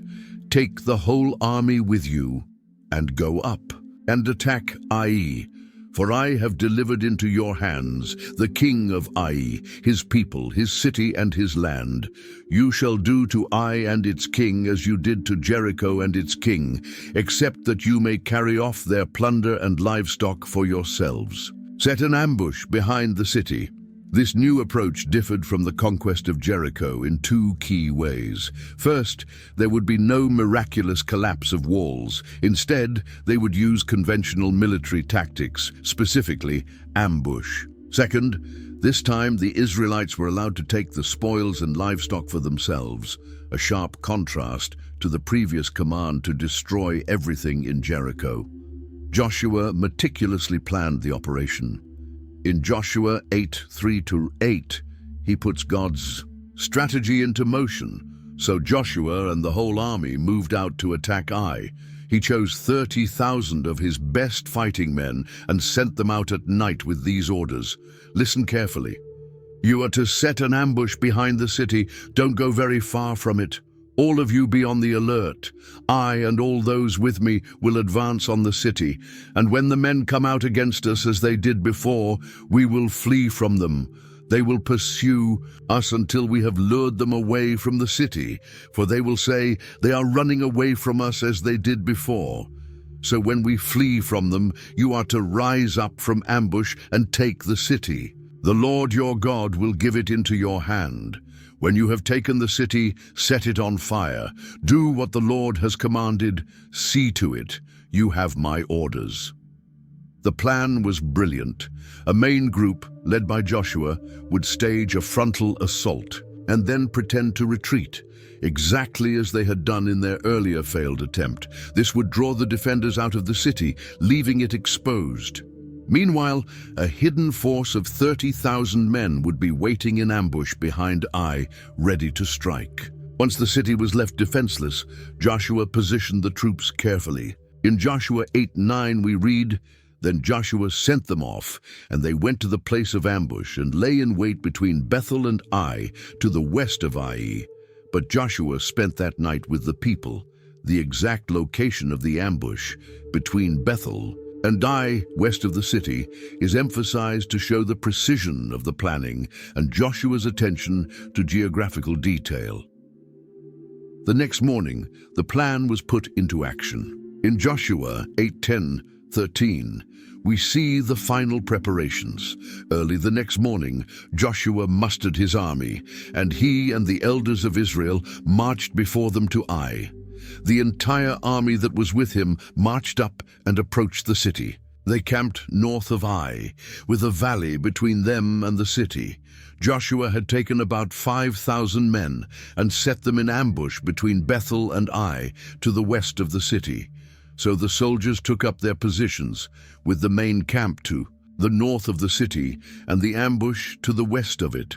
That night Joshua went into the valley. This passage reveals additional tactical layers not mentioned in the earlier description. Apparently, in addition to the 30,000 men in the main ambush force, Joshua also placed 5,000 men in a secondary ambush.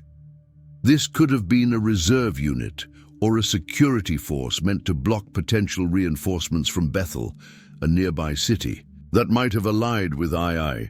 The battle unfolded exactly as planned. In Joshua 8:14-17, we read the defenders' reaction. When the king of Ai saw this, he and all the men of the city hurried out early in the morning to meet Israel in battle at a certain place overlooking the Arabah. But he did not know that an ambush had been set against him behind the city. Joshua and all Israel let themselves be driven back before them, and they fled toward the wilderness. All the men of Ai were called to pursue them, and they pursued Joshua and were lured away from the city. Not a man remained in Ai or Bethel who did not go after Israel. They left the city open and went in pursuit of Israel. Joshua's tactic worked flawlessly. Seeing the Israelite army appear to repeat the same pattern of attack and retreat as before, the king of Ai and his men confidently rushed out to pursue them. The text emphasizes that not a man remained in Ai or Bethel, highlighting the total success of the ruse. The city was left completely unguarded. With the defenders away, Joshua gave the signal to strike. In Joshua 8:18-19 we read, "Then the Lord said to Joshua, 'Hold out toward Ai the javelin that is in your hand, for into your hand I will deliver the city.' So Joshua held out toward the city the javelin that was in his hand. As soon as he did this, the men in the ambush rose quickly from their position and rushed forward. They entered the city and captured it and quickly set it on fire." Joshua's act of stretching out his spear toward the city served as a visible signal to the ambush force, likely monitored by watchmen waiting for that exact moment. They rushed out from hiding, entered the now empty city, and set it ablaze, creating a rising column of smoke that could be seen from far away. When the men of Ai looked back, they realized they had fallen into a trap. In Joshua 8:20-22, we read the conclusion of the battle. When the men of Ai looked back and saw the smoke of the city rising into the sky, they had no chance to escape in any direction. The Israelites, who had been fleeing toward the wilderness, had turned back against their pursuers. For when Joshua and all Israel saw that the ambush had taken the city and that smoke was going up from it, they turned around and attacked the men of Ai. Those in the ambush also came out of the city against them, so that they were caught in the middle, with Israelites on both sides. Israel cut them down, leaving them neither survivors nor fugitives. Caught between Joshua's main force, now turning back toward them, and the ambush unit coming out of the burning city, the warriors of Ai were completely surrounded. There, was nowhere to flee, and the result was a decisive and total victory for Israel. The king of Ai was captured alive, set aside for special treatment. In Joshua 8:23-29, we read the conclusion of the battle. But they took the king of Ai alive and brought him to Joshua. When Israel had finished killing all the inhabitants of Ai in the open country, where they had pursued them, and when they were all fallen by the edge of the sword until they were destroyed, all Israel returned to Ai and struck it down with the edge of the sword. And all who fell that day, both men and women, were 12,000, all the people of Ai. For Joshua did not draw back his hand with which he stretched out the javelin until he had devoted all the inhabitants of Ai to destruction. Only the livestock and the spoil of that city Israel took as their plunder according to the word of the Lord that he commanded Joshua. So Joshua burned Ai and made it a permanent heap of ruins, as it is to this day, and he hanged the king of Ai on a tree until evening.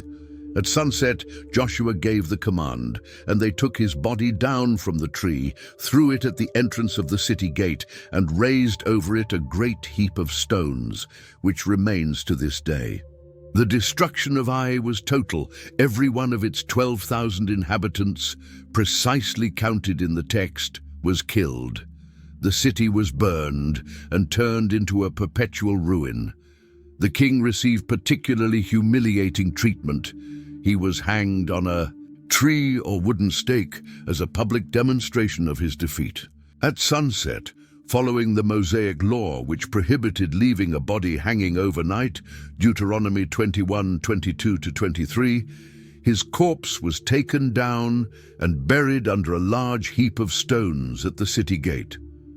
Unlike Jericho, this time the Israelites were allowed to take the livestock and the spoils for themselves, according to the word of the Lord.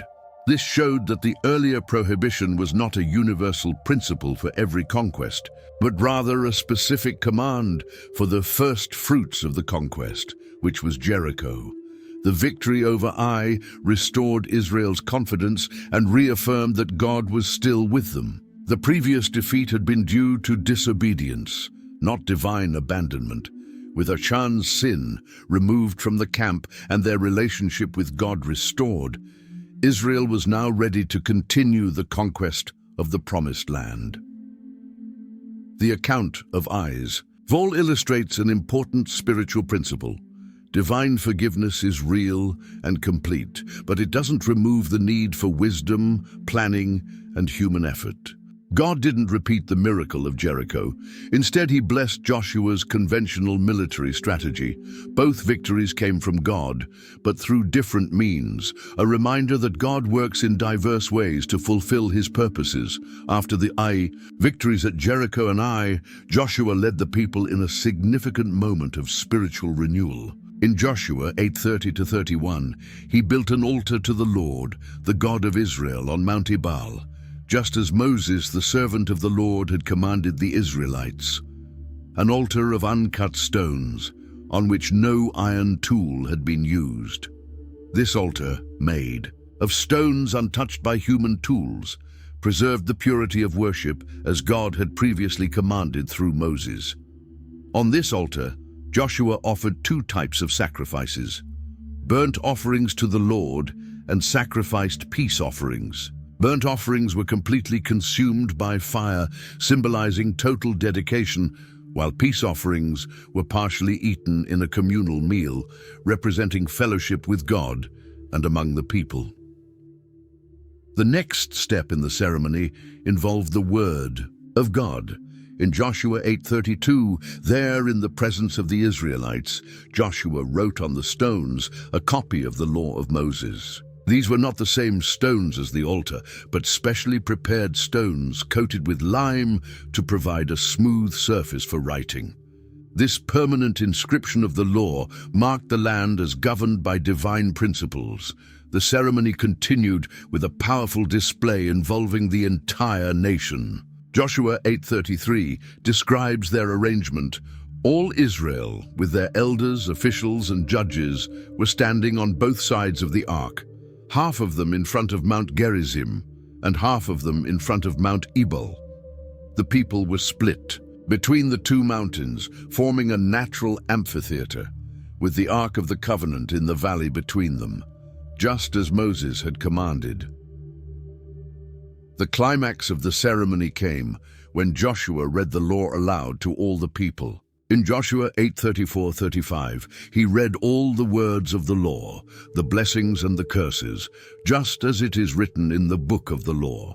There was not a word of all that Moses had commanded that Joshua did not read to the whole assembly of Israel, including the women and children and the foreigners who lived among them. No one was excluded from this covenant renewal, emphasizing that everyone needed to understand the terms under which they would live in the Promised Land. This ceremony demonstrated that the purpose of the conquest was not merely territorial expansion, but the establishment of a society built on God's law. Even in the midst of ongoing military campaigns, the Israelites paused to reaffirm their spiritual commitment, highlighting that obedience to God was the foundation of their mission. As Israel renewed its covenant with God, news of their victories began to spread, prompting different reactions among the inhabitants of Canaan. In Joshua 9:1-2, most of the local kings decided to form a military coalition to oppose the invaders. They gathered together to wage war against Joshua and Israel. However, one group chose a different approach. The inhabitants of Gibeon, a confederation of 4 cities, Gibeon, Kephirah, Beeroth, and Kiriath Jearim, resorted to cunning rather than confrontation.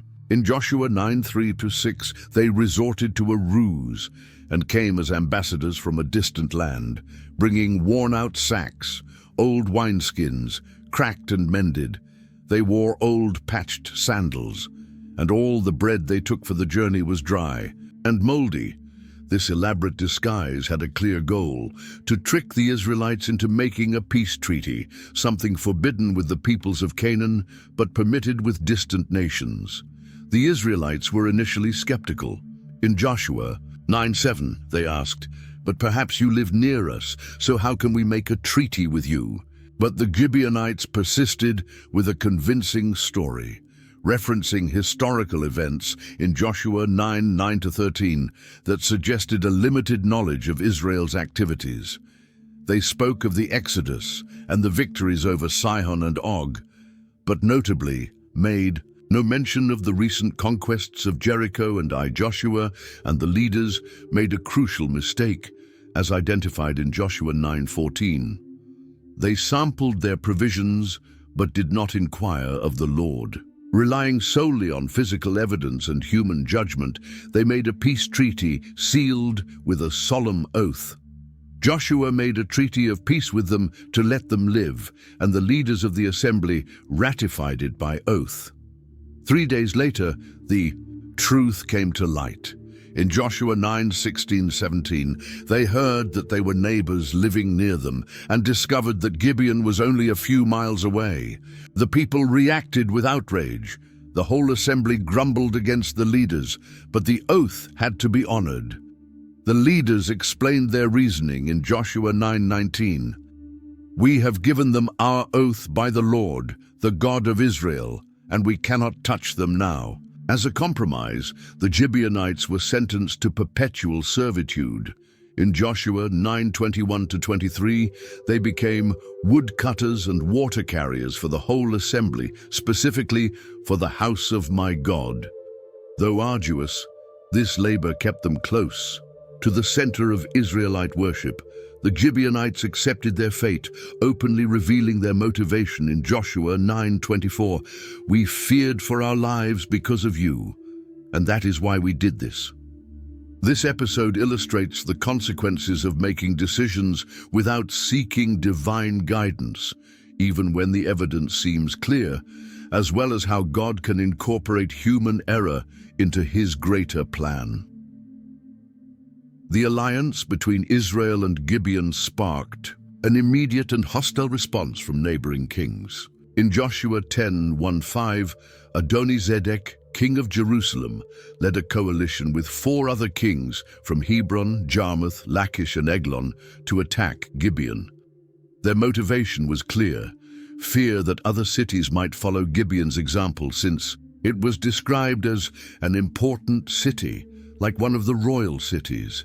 It was larger than Ai, and all its men were good fighters. Finding themselves surrounded by this powerful coalition, the Gibeonites sent an urgent plea to Joshua in Joshua 10:6, "Do not abandon your servants. Come up to us quickly and save us." This was the first true test of the newly formed alliance, and Joshua responded swiftly, mobilizing his entire army, including all the best fighting men. Before setting out, Joshua received divine assurance of victory in Joshua 10:8. "Do not be afraid of them. I have given them into your hand. Not one of them will be able to withstand you." Encouraged by this promise, he led an impressive overnight march, described in Joshua 10:9. After an all-night march from Gilgal, Joshua took them by surprise. This journey, approximately 30 kilometers with an ascent of about 1,000 meters, showcased extraordinary resolve and commitment to the alliance. The resulting battle ended in a resounding victory for Israel, marked by 2 remarkable divine interventions. First, in Joshua 10:11, the Lord hurled large hailstones down on them from the sky. More of them died from the hail than were killed by the swords of the Israelites. Then came one of the most extraordinary miracles in the Bible. In Joshua 10:12-13, realizing the day would end before the victory was complete, Joshua said to the Lord, "Sun, stand still over Gibeon, and you, moon, over the valley of Aijalon." So the sun stood still, and the moon stopped, till the nation avenged itself on its enemies. The text underscores the exceptional nature of this event. The sun stopped in the middle of the sky and delayed going down about a full day. There has never been a day like it before or since. Whether understood as a literal cosmological event or a poetic depiction of an extraordinarily productive day in battle, this clearly highlights God's direct intervention on Israel's behalf. As Joshua 10:14 concludes, "Surely the Lord was fighting for Israel." During the chaotic retreat of the Amorite armies, their 5 kings fled and sought refuge. In Joshua 10:16-17, they fled and hid in the cave at Makkedah, but their hiding place was discovered and reported to Joshua. Joshua's response demonstrated strategic thinking. Instead of halting the pursuit of the enemy, he ordered in Joshua 10:18-19, "Roll large rocks up to the mouth of the cave and post some men there to guard it. But don't stop. Pursue your enemies." The kings were temporarily contained while the main battle continued. This tactic led to a complete victory, described in Joshua 10:20 as a great slaughter until they were wiped out. The psychological impact across the region was immense. No one dared to say a word against the Israelites, a Hebrew idiom meaning no one dared to oppose them. With the enemy army defeated, Joshua turned his attention to the captured kings. In Joshua 10:22-25, he commanded, "Open the mouth of the cave and bring those 5 kings out to me." When they were brought out, Joshua summoned the military commanders and said, "Come here and put your feet on the necks of these kings." This humiliation ritual, common in the ancient Near East, symbolized total domination. Joshua used the moment to encourage his troops, declaring, "Do not be afraid, do not be discouraged, be strong and courageous. This is what the Lord will do to all the enemies you are going to fight." The ceremony was both a symbol of victory and a visual lesson that God would deliver all of Israel's enemies into their hands. After the ritual, the kings were executed. Joshua 10:26-27 recounts, "Joshua struck and killed them and hung them on 5 trees, and they were left hanging until evening. At sunset, they threw them into the cave where they had been hiding. At the mouth of the cave, they placed large rocks, which remain to this day. Their temporary hiding place thus became their permanent tomb. This victory marked only the beginning of a broader southern campaign. In Joshua 10:28-42, we read a list of successive conquests.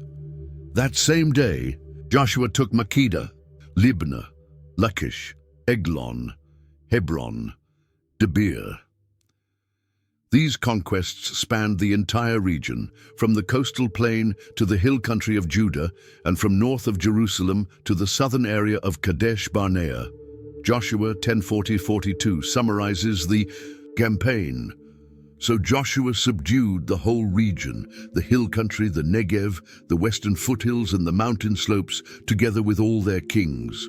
He left no survivors. All these kings and their lands Joshua conquered in one campaign, because the Lord, the God of Israel, fought for Israel.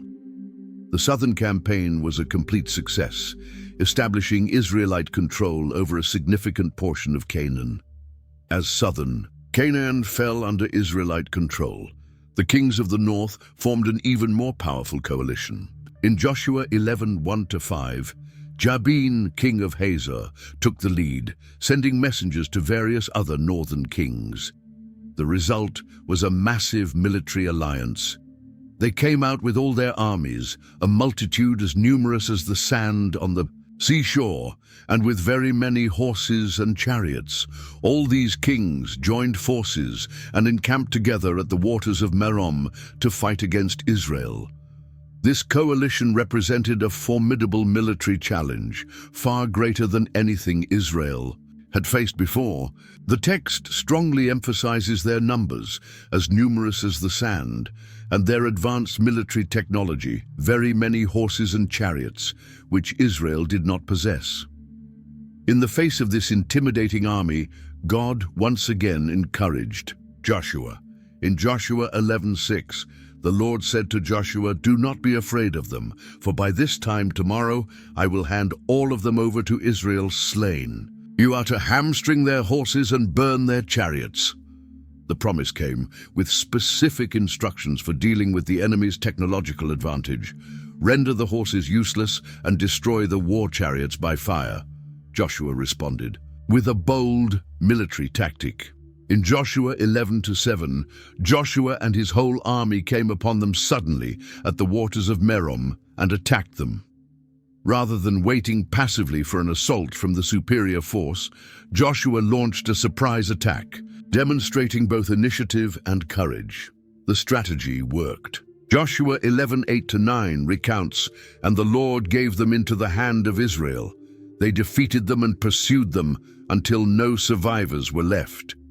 Joshua did to them as the Lord had directed. He hamstrung their horses and burned their chariots."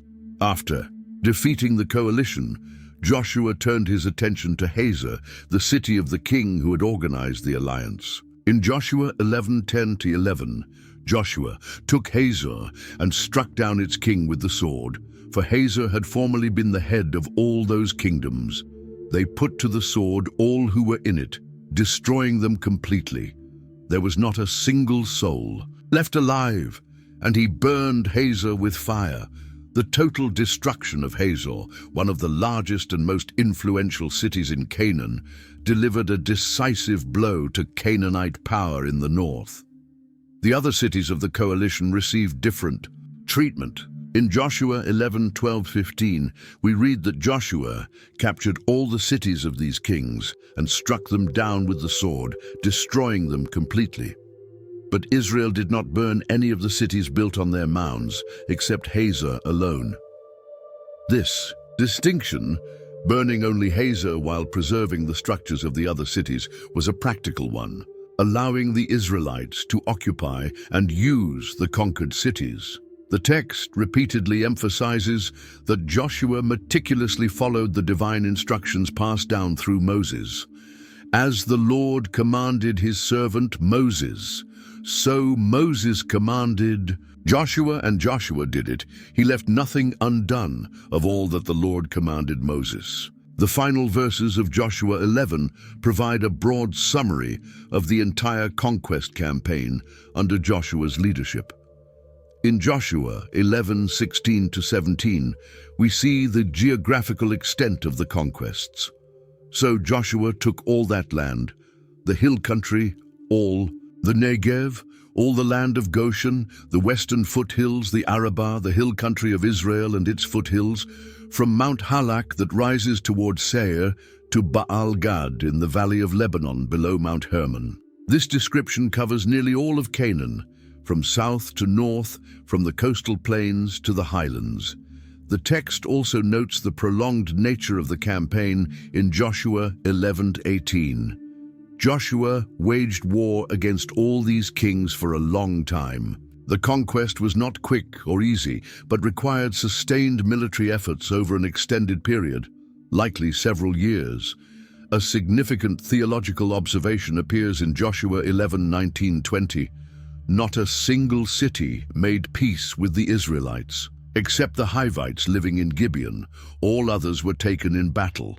For it was the Lord himself who hardened their hearts to wage war against Israel, so that they might be utterly destroyed and show no mercy, but be annihilated, as the Lord had commanded Moses. This reflection explains why, apart from Gibeon, the Canaanite cities chose resistance over surrender, attributing their choice to a divine purpose in the context of judgment. A final and notable aspect of the conquest is found in Joshua 11:21-22. At that time Joshua came and exterminated the Anakites. No Anakites were left in the land of the Israelites. Only in Gaza, Gath, and Ashdod did any survive. The Anakites were feared for their extraordinary height. 40 years earlier, the Israelite spies had said, "We seemed like grasshoppers in our own eyes, and we looked the same to them." Numbers 13:33. Their defeat symbolized the fulfillment of God's promise that Israel could overcome even the most daunting enemies. The final summary appears in Joshua 11:23. So Joshua took the entire land, just as the Lord had directed Moses, and he gave it as an inheritance to Israel according to their tribal divisions. Then the land had rest from war. This conclusion highlights three important themes. 1. The fulfillment of God's promises to Moses. 2. The allocation of the land among the tribes of Israel. And 3. The beginning of a period of peace after a long military campaign. The phrase, "the land had rest from war," marks the end of an era of active conquest and the beginning of a new chapter in Israel's story, the establishment and settlement in the Promised Land. The major battles were over. The key cities had been taken, and although some Canaanite resistance remained, as noted in Joshua 13:1-7, most of the territory was now under Israelite control. God's promise to Abraham, Isaac, and Jacob was being fulfilled before the eyes of this generation. After the great battles and conquests, the book of Joshua pauses to account for the victories. In Joshua 12:1 we read, "These are the kings of the land whom the Israelites defeated, and whose land they took over east of the Jordan, from the Arnon Gorge to Mount Hermon, including all the eastern Arabah." First, the text recalls the conquests under Moses before the crossing of the Jordan. In Joshua 12:2-3, Sihon, king of the Amorites, is mentioned. Sihon, king of the Amorites, who reigned in Heshbon. He ruled from Aroer on the rim of the Arnon Gorge, from the middle of the gorge to the Jabbok River, which is the border of the Ammonites. This included half of Gilead. His territory was vast, stretching from the Arnon in the south to the Jabbok in the north. The second king, defeated by Moses, was Og, mentioned in Joshua 12:4-5. And the territory of Og, king of Bashan, one of the last of the Rephaites, who reigned in Ashtaroth and Edrei. He ruled over Mount Hermon, Salekah, all of Bashan, to the border of the people of Geshur and Maacah, and half of Gilead, to the border of Sihon, king of Heshbon. Og was particularly feared, described as one of the last of the giants, Rephaim, and ruled the region of Bashan, north of Gilead. These lands conquered by Moses were given to the tribes of Reuben, Gad, and half of the tribe of Manasseh. As Joshua 12:6 reminds us, Moses, the servant of the Lord, and the Israelites conquered them, and Moses, the servant of the Lord, gave their land to the Reubenites, the Gadites, and the half-tribe of Manasseh to be their possession. The second part of the chapter lists the kings defeated by Joshua west of the Jordan. In Joshua 12:7-8, these are the kings of the land that Joshua and the Israelites conquered on the west side of the Jordan, from Baal-Gad in the valley of Lebanon to Mount Halak, which rises towards Seir. Joshua gave their lands as an inheritance to the tribes of Israel according to their tribal divisions. The list that follows in Joshua 12:9-24 is striking. 31 kings defeated by Joshua and the Israelites. The king of Jericho, 1.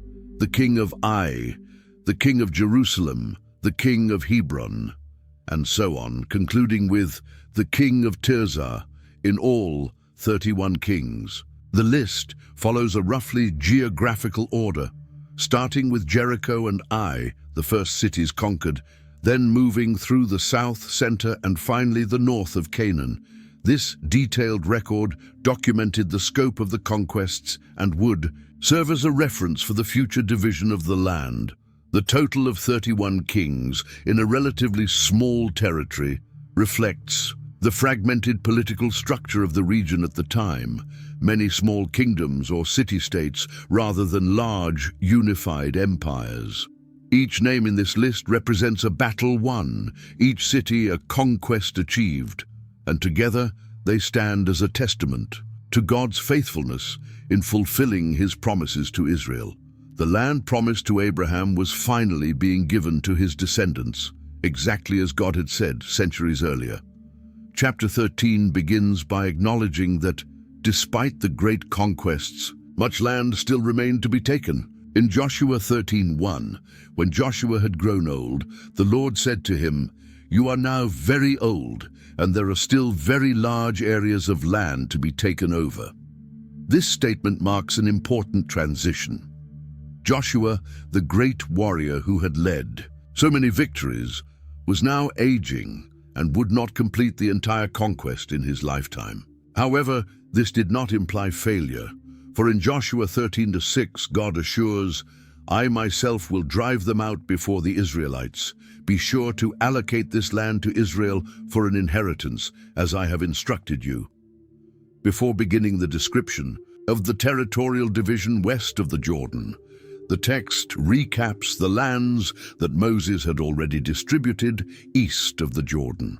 In Joshua 13:8, the other half of the tribe of Manasseh, the Reubenites and the Gadites, had already received the inheritance that Moses gave them east of the Jordan, as he, the servant of the Lord, had assigned it to them. From this point on, the text describes in detail the territories of each Transjordanian tribe, starting with Reuben in the south.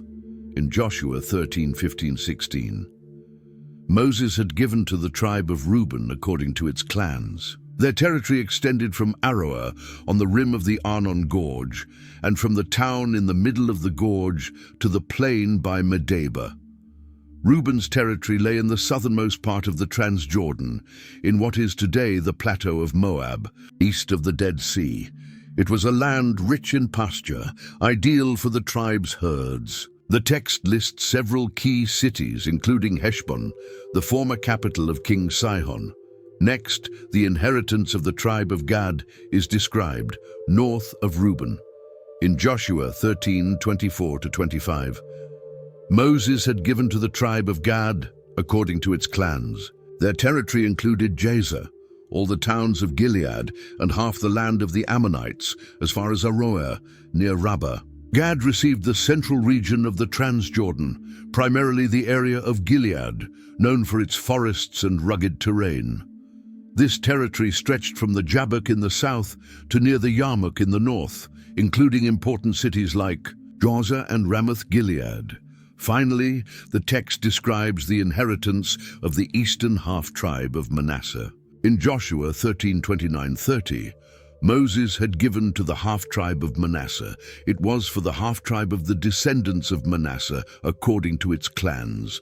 The territory extended from Mahanaim and included all of Bashan, the entire realm of Og, king of Bashan, all the settlements of Jair in Bashan, 60 towns. The half-tribe of Manasseh received the northernmost territory of the Transjordan, the region of Bashan, known for its fertility. This land included the former kingdom of Og and stretched as far north as Mount Hermon. A notable detail appears in Joshua 13:22 regarding the death of Balaam. In addition to those slain in battle, the Israelites had put to the sword Balaam, son of Beor, who practiced divination. This mention connects the narrative with earlier events in the book of Numbers, recalling how God protected Israel from attempts at cursing them. The section concludes in Joshua 13:33 with an important observation. But to the tribe of Levi, Moses had given no inheritance. The Lord, the God of Israel, is their inheritance, as he promised them. This foundational principle that the Levites would receive no territorial inheritance but serve the Lord would be further developed later. Starting in chapter 14, the text describes how the land west of the Jordan River was divided among the remaining 9.5 tribes. In Joshua 14:1-2 we read, "These are the inheritances that the Israelites received in the land of Canaan, which Eleazar the priest, Joshua son of Nun, and the heads of the families of the Israelite tribes allotted to them." Their inheritance was assigned by lot, as the Lord had commanded through Moses. The process was overseen by both religious, Eleazar, and civil, Joshua, authority.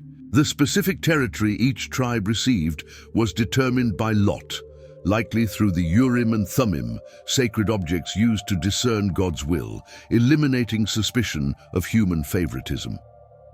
Before the general casting of lots began, a special case was addressed: Caleb's request. In Joshua 14:6-9, he approaches Joshua and recalls a promise made by Moses 45 years earlier. "You know what the Lord said to Moses. On that day Moses swore to me, 'The land on which your feet have walked will be your inheritance, and that of your children forever, because you have followed the Lord my God wholeheartedly.'" Caleb had been one of the 12 spies sent to explore Canaan. While 10 discouraged the people with fearful reports about giants, only Caleb and Joshua remained confident in God's power to give them the land. As a reward, Moses promised Caleb the region he had explored. Now, at 85 years old, Caleb claims that promise. In Joshua 14:10-12, "Now then, just as the Lord promised, he has kept me alive. And here I am today, 85 years old. I am still as strong today as the day Moses sent me out. Now give me this hill country that the Lord promised me. That day, you yourself heard then that the Anakites were there, and their cities were large and fortified." Caleb's vitality and courage are remarkable. He specifically requests the region inhabited by the feared Anakites, giants who had once terrified the other spies. Joshua honors his request in Joshua 14:13. Then Joshua blessed Caleb, son of Jephunneh, and gave him Hebron as his inheritance. After Caleb's case is resolved, the text outlines the borders of each tribe, beginning with Judah. Chapter 15 describes its boundaries, stretching from the desert of Zin in the south to the border with Benjamin in the north, and from the Dead Sea to the Mediterranean Sea. The next allotments went to Ephraim, chapter 16, and the western half of Manasseh, chapter 17. An interesting detail appears in Joshua 17:3-6, where the daughters of Zelophehad received their inheritance in accordance with Numbers 27, establishing a precedent for women's inheritance rights in the absence of male heirs. The descendants of Joseph, Ephraim and Manasseh, feeling their territory was too small, voiced their complaint in Joshua 17:14. Joshua responded by encouraging them to clear forested areas and drive out the remaining Canaanites, showing a degree of flexibility in the initial distribution. After these distributions, the process continued at Shiloh in Joshua 18:1. The whole assembly of the Israelites gathered at Shiloh and set up the tent of meeting there. The tabernacle was established in this central location, which would remain Israel's main sanctuary for roughly 300 years. Noticing that 7 tribes had yet to receive their inheritance, Joshua took action in Joshua 18:4. Appoint 3 men from each tribe. I will send them out to make a survey of the land and to write a description of it according to the inheritance of each. These 21 men mapped out the remaining territory, dividing it into 7 portions to be assigned by lot. Benjamin was the first of these 7 tribes to receive its land, Joshua 18:11-28, a small but strategically located territory between Judah and Ephraim. Next came Simeon, Joshua 19:1-9, with a unique feature. Their inheritance was within the territory of Judah, fulfilling the prophecy that Simeon would be scattered in Jacob, Genesis 49:7. The remaining tribes, Zebulun, Issachar, Asher, Naphtali, and Dan, received their portions in Joshua 19:10-48, mainly in the central and northern parts of Canaan. Finally, in Joshua 19:49-50, when they had finished dividing the land into its allotted portions, the Israelites gave Joshua son of Nun an inheritance among them, Timnath-Serah in the hill country of Ephraim. Like Caleb, Joshua received a special portion, but significantly, he waited until all the other tribes had received theirs first, showing his selflessness. Joshua 19:51 concludes, "These are the inheritances that Eleazar the priest, Joshua son of Nun, and the heads of the tribal clans of Israel allotted by lot at Shiloh." And so they finished dividing the land. With the major territorial distribution complete, 2 special arrangements were established: the cities of refuge and the Levitical cities, essential for social justice and religious life. In Joshua 20:1-2, God commands, "Appoint the cities of refuge, as I instructed you through Moses, so that anyone who kills a person unintentionally and without malice aforethought may flee there." In that era, when someone was killed, the nearest male relative of the victim, the avenger of blood, was expected to avenge the death. The cities of refuge provided temporary safety for those who had killed unintentionally. Joshua 20:4-6 outlines the procedure. When they flee to one of these cities, they are to stand in the entrance of the city gate and state their case, and they shall remain in that city until they have stood trial before the assembly and until the death of the high priest serving at that time. Then they may return to their own home. 6 cities were designated, strategically located. In Joshua 27-8 we read, "So they set apart Kadesh in Galilee, Shechem, and Kiriath Arba, that is Hebron, east of the Jordan. They designated Bezer, Ramoth in Gilead, and Golan in Bashan. 3 cities lay west of the Jordan, Kadesh in the north, Naphtali, Shechem in the center, Ephraim, and Hebron in the south, Judah. East of the Jordan were Bezer in the south, Reuben, Ramoth. In the center, Gad, and Golan in the north, eastern Manasseh. This arrangement ensured that no one in Israel was more than a day's journey from a refuge. Next, the text addresses the Levitical cities. Unlike the other tribes, Levi received no contiguous territory. In Joshua 21:1-2, the Levites approached Eleazar and Joshua, saying, "The Lord commanded through Moses that you give us towns to live in, with pasture lands for our livestock." The Levites were granted 48 cities spread throughout Israel, along with surrounding pasture lands.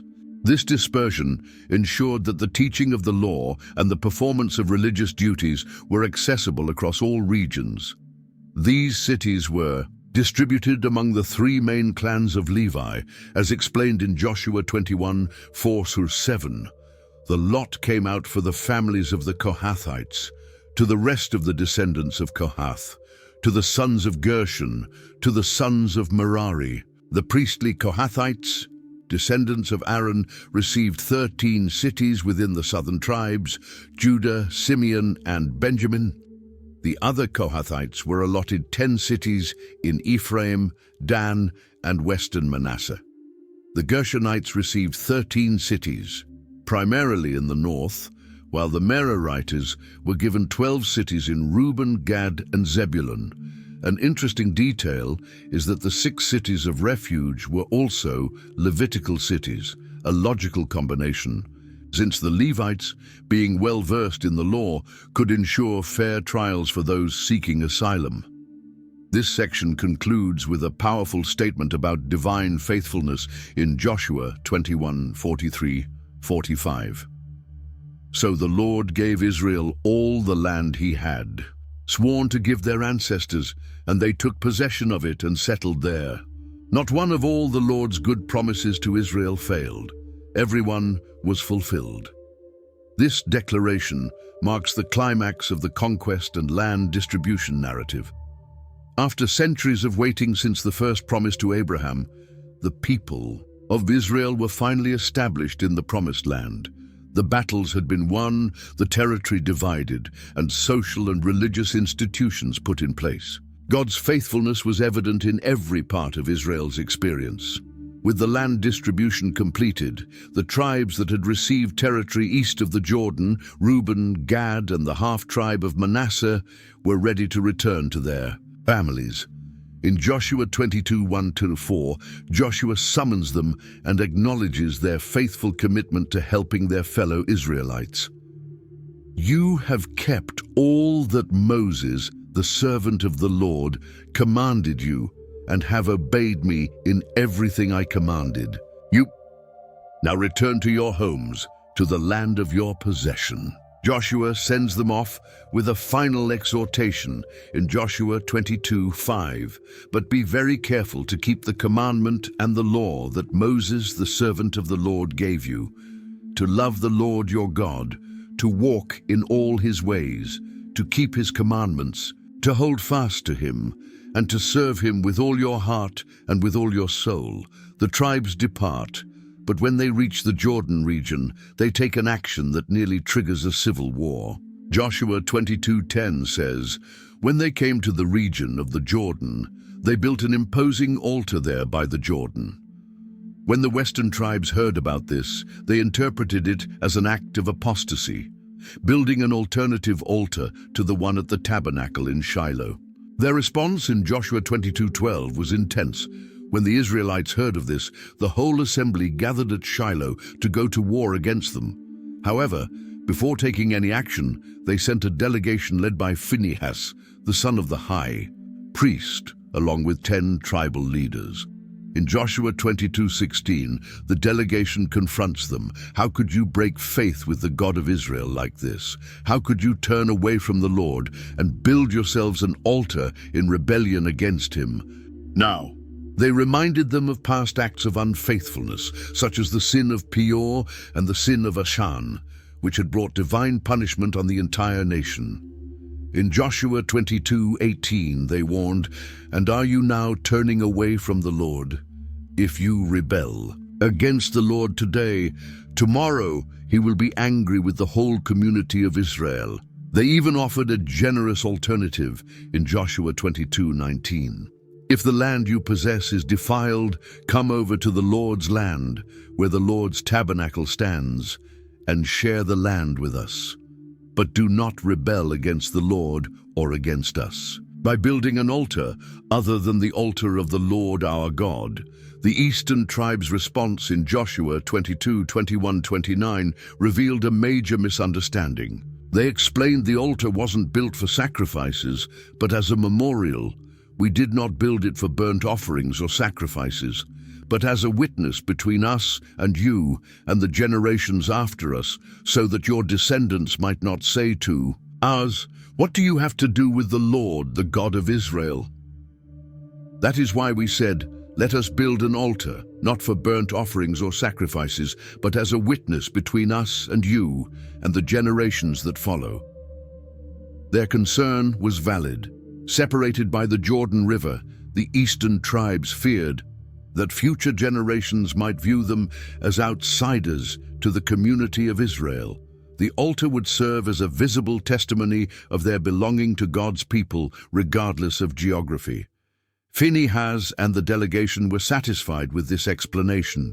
Joshua 22:30-31 records, "When Phinehas the priest and the leaders of the community heard what Reuben, Gad, and Manasseh had to say, they were pleased. And Phinehas said, 'Today we know that the Lord is with us, because you have not been unfaithful to him in this matter. You have rescued the Israelites from the Lord's hand.'" The crisis was peacefully resolved thanks to open communication and a willingness to listen before acting rashly. Joshua 22:34 concludes, "And the Reubenites and Gadites gave the altar this name, a witness between us, that the Lord is God." The Hebrew word ed means precisely witness or testimony. This episode underscores the importance of national and religious unity for Israel, as well as the dangers of misunderstandings and hasty judgment. At the same time, it highlights how clear communication and a readiness to hear one another can prevent unnecessary conflict.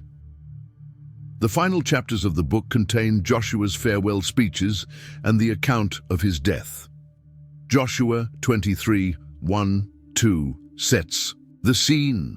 After a long time had passed, and the Lord had given Israel rest from all their enemies, Joshua, by then a very old man, summoned all Israel, their elders, leaders, judges, and officials.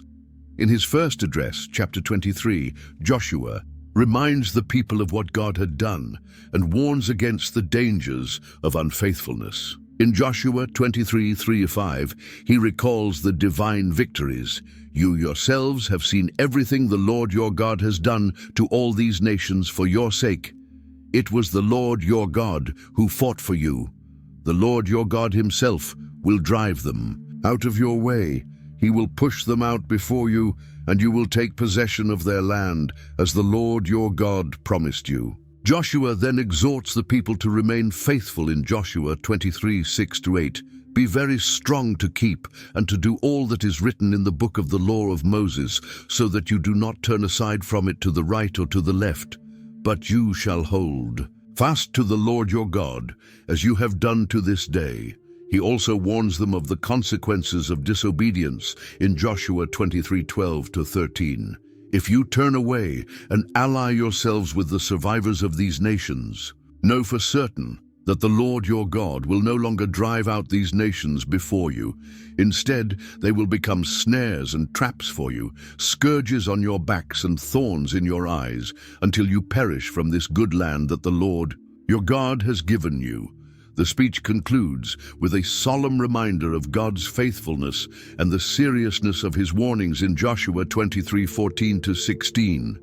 "Now I am about to go the way of all the earth. You know with all your heart and soul that not one of all the good promises the Lord your God gave you has failed. Just as all the good things the Lord your God promised you have come to pass, so the Lord will bring upon you all the evil things, if you violate the covenant of the Lord your God." In chapter 24, Joshua summons a final assembly at Shechem, a location of great historical importance, where Abraham first received the promise in the land of Canaan. As recorded in Joshua 24:1, "Then Joshua assembled all the tribes of Israel at Shechem. He summoned the elders, leaders, judges, and officials of Israel, and they presented themselves before God." In this second speech, Joshua delivers a historical overview, beginning with Terah, the father of Abraham. In Joshua 24:2-13, he recounts the story of salvation, from Abraham's call, through the bondage in Egypt, the Exodus, the wilderness journey, and finally, the conquest of the Promised Land. This retelling underscores God's unwavering faithfulness despite the repeated failures of the people. Joshua then issues a decisive challenge in Joshua 24:14-15. Now therefore fear the Lord and serve him. In sincerity and truth, throw away the gods your ancestors worshipped, and serve the Lord. But if serving the Lord seems undesirable to you, then choose this day whom you will serve. But as for me and my household, we will serve the Lord. The people respond with renewed commitment in Joshua 24:16-18. Far be it from us to forsake the Lord to serve other gods. We too will serve the Lord, because he is our God. Joshua warns them that this commitment must not be made lightly in Joshua 24:19-20. You are not able to serve the Lord. He is a holy God. He is a jealous God. He will not forgive your rebellion and your sins if you forsake the Lord and serve foreign gods. He will turn and bring disaster upon you after he has been good to you. When the people insist on their resolution, Joshua formalizes the covenant renewal in Joshua 24:25-27. On that day, Joshua made a covenant for the people, and there he set them statutes and ordinances in Shechem. He took a large stone and set it up there.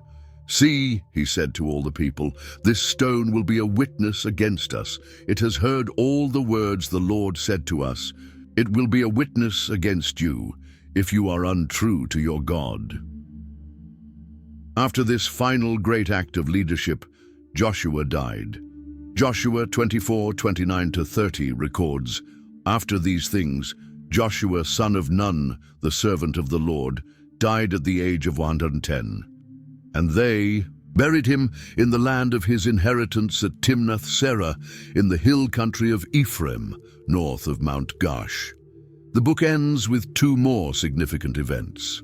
First, the burial of Joseph's bones, which had been brought from Egypt as he had requested centuries earlier. Joshua 24:32 says, Joseph's bones, which the Israelites had brought up from Egypt, were buried at Shechem in the plot of land that Jacob had bought from the sons of Hamor, the father of Shechem, for 100 pieces of silver. This became the inheritance of Joseph's descendants. This symbolic act connected the end of the conquest to the promises made to the patriarchs. Joseph, who had died in Egypt, firmly believed that one day his people would return to the promised land. His burial in Shechem, on land bought by his father Jacob, marked the completion of a historical cycle that began with Israel's descent into Egypt during the famine over 400 years earlier. The second event was the death of Eleazar, the high priest. Joshua 24:33 tells us, and Eleazar son of Aaron died and was buried at Gibeah, the town of his son Phinehas, which had been given to him in the hill country of Ephraim. Eleazar had been a constant companion to Joshua during the conquest and the land's distribution. His death marked the close of an era. His burial in the hill country of his son Phinehas signified the continuity of the priesthood and a transition to a new generation of leadership. With these final words, the book of Joshua comes to a close. The generation that conquered the promised land had completed its mission. Moses, Joshua, and Eleazar, the great leaders of the Exodus and the conquest, had all passed on. The nation of Israel was now firmly established in the land, with defined borders, organized institutions, and a renewed covenant with God. The events recorded in the book of Joshua represent the fulfillment of divine promises made centuries earlier to Abraham, Isaac, and Jacob. The journey that began with Abraham's call to leave his homeland had finally reached its intended destination, a great nation settled in the promised land, ready to be a blessing to all nations as part of God's original plan. If you were blessed by this series on the book of Joshua, don't keep it to yourself. Help us spread God's word by clicking the subscribe button and turning on notifications so you don't miss our upcoming Bible series. Share this video with friends and family who need to hear these life-changing truths. Also, drop a comment. below telling us which part of this story touched your heart the most. Your experience might inspire others to dive deeper into Scripture. See you in the next Bible study, where we'll keep discovering the wonders of God's Word together.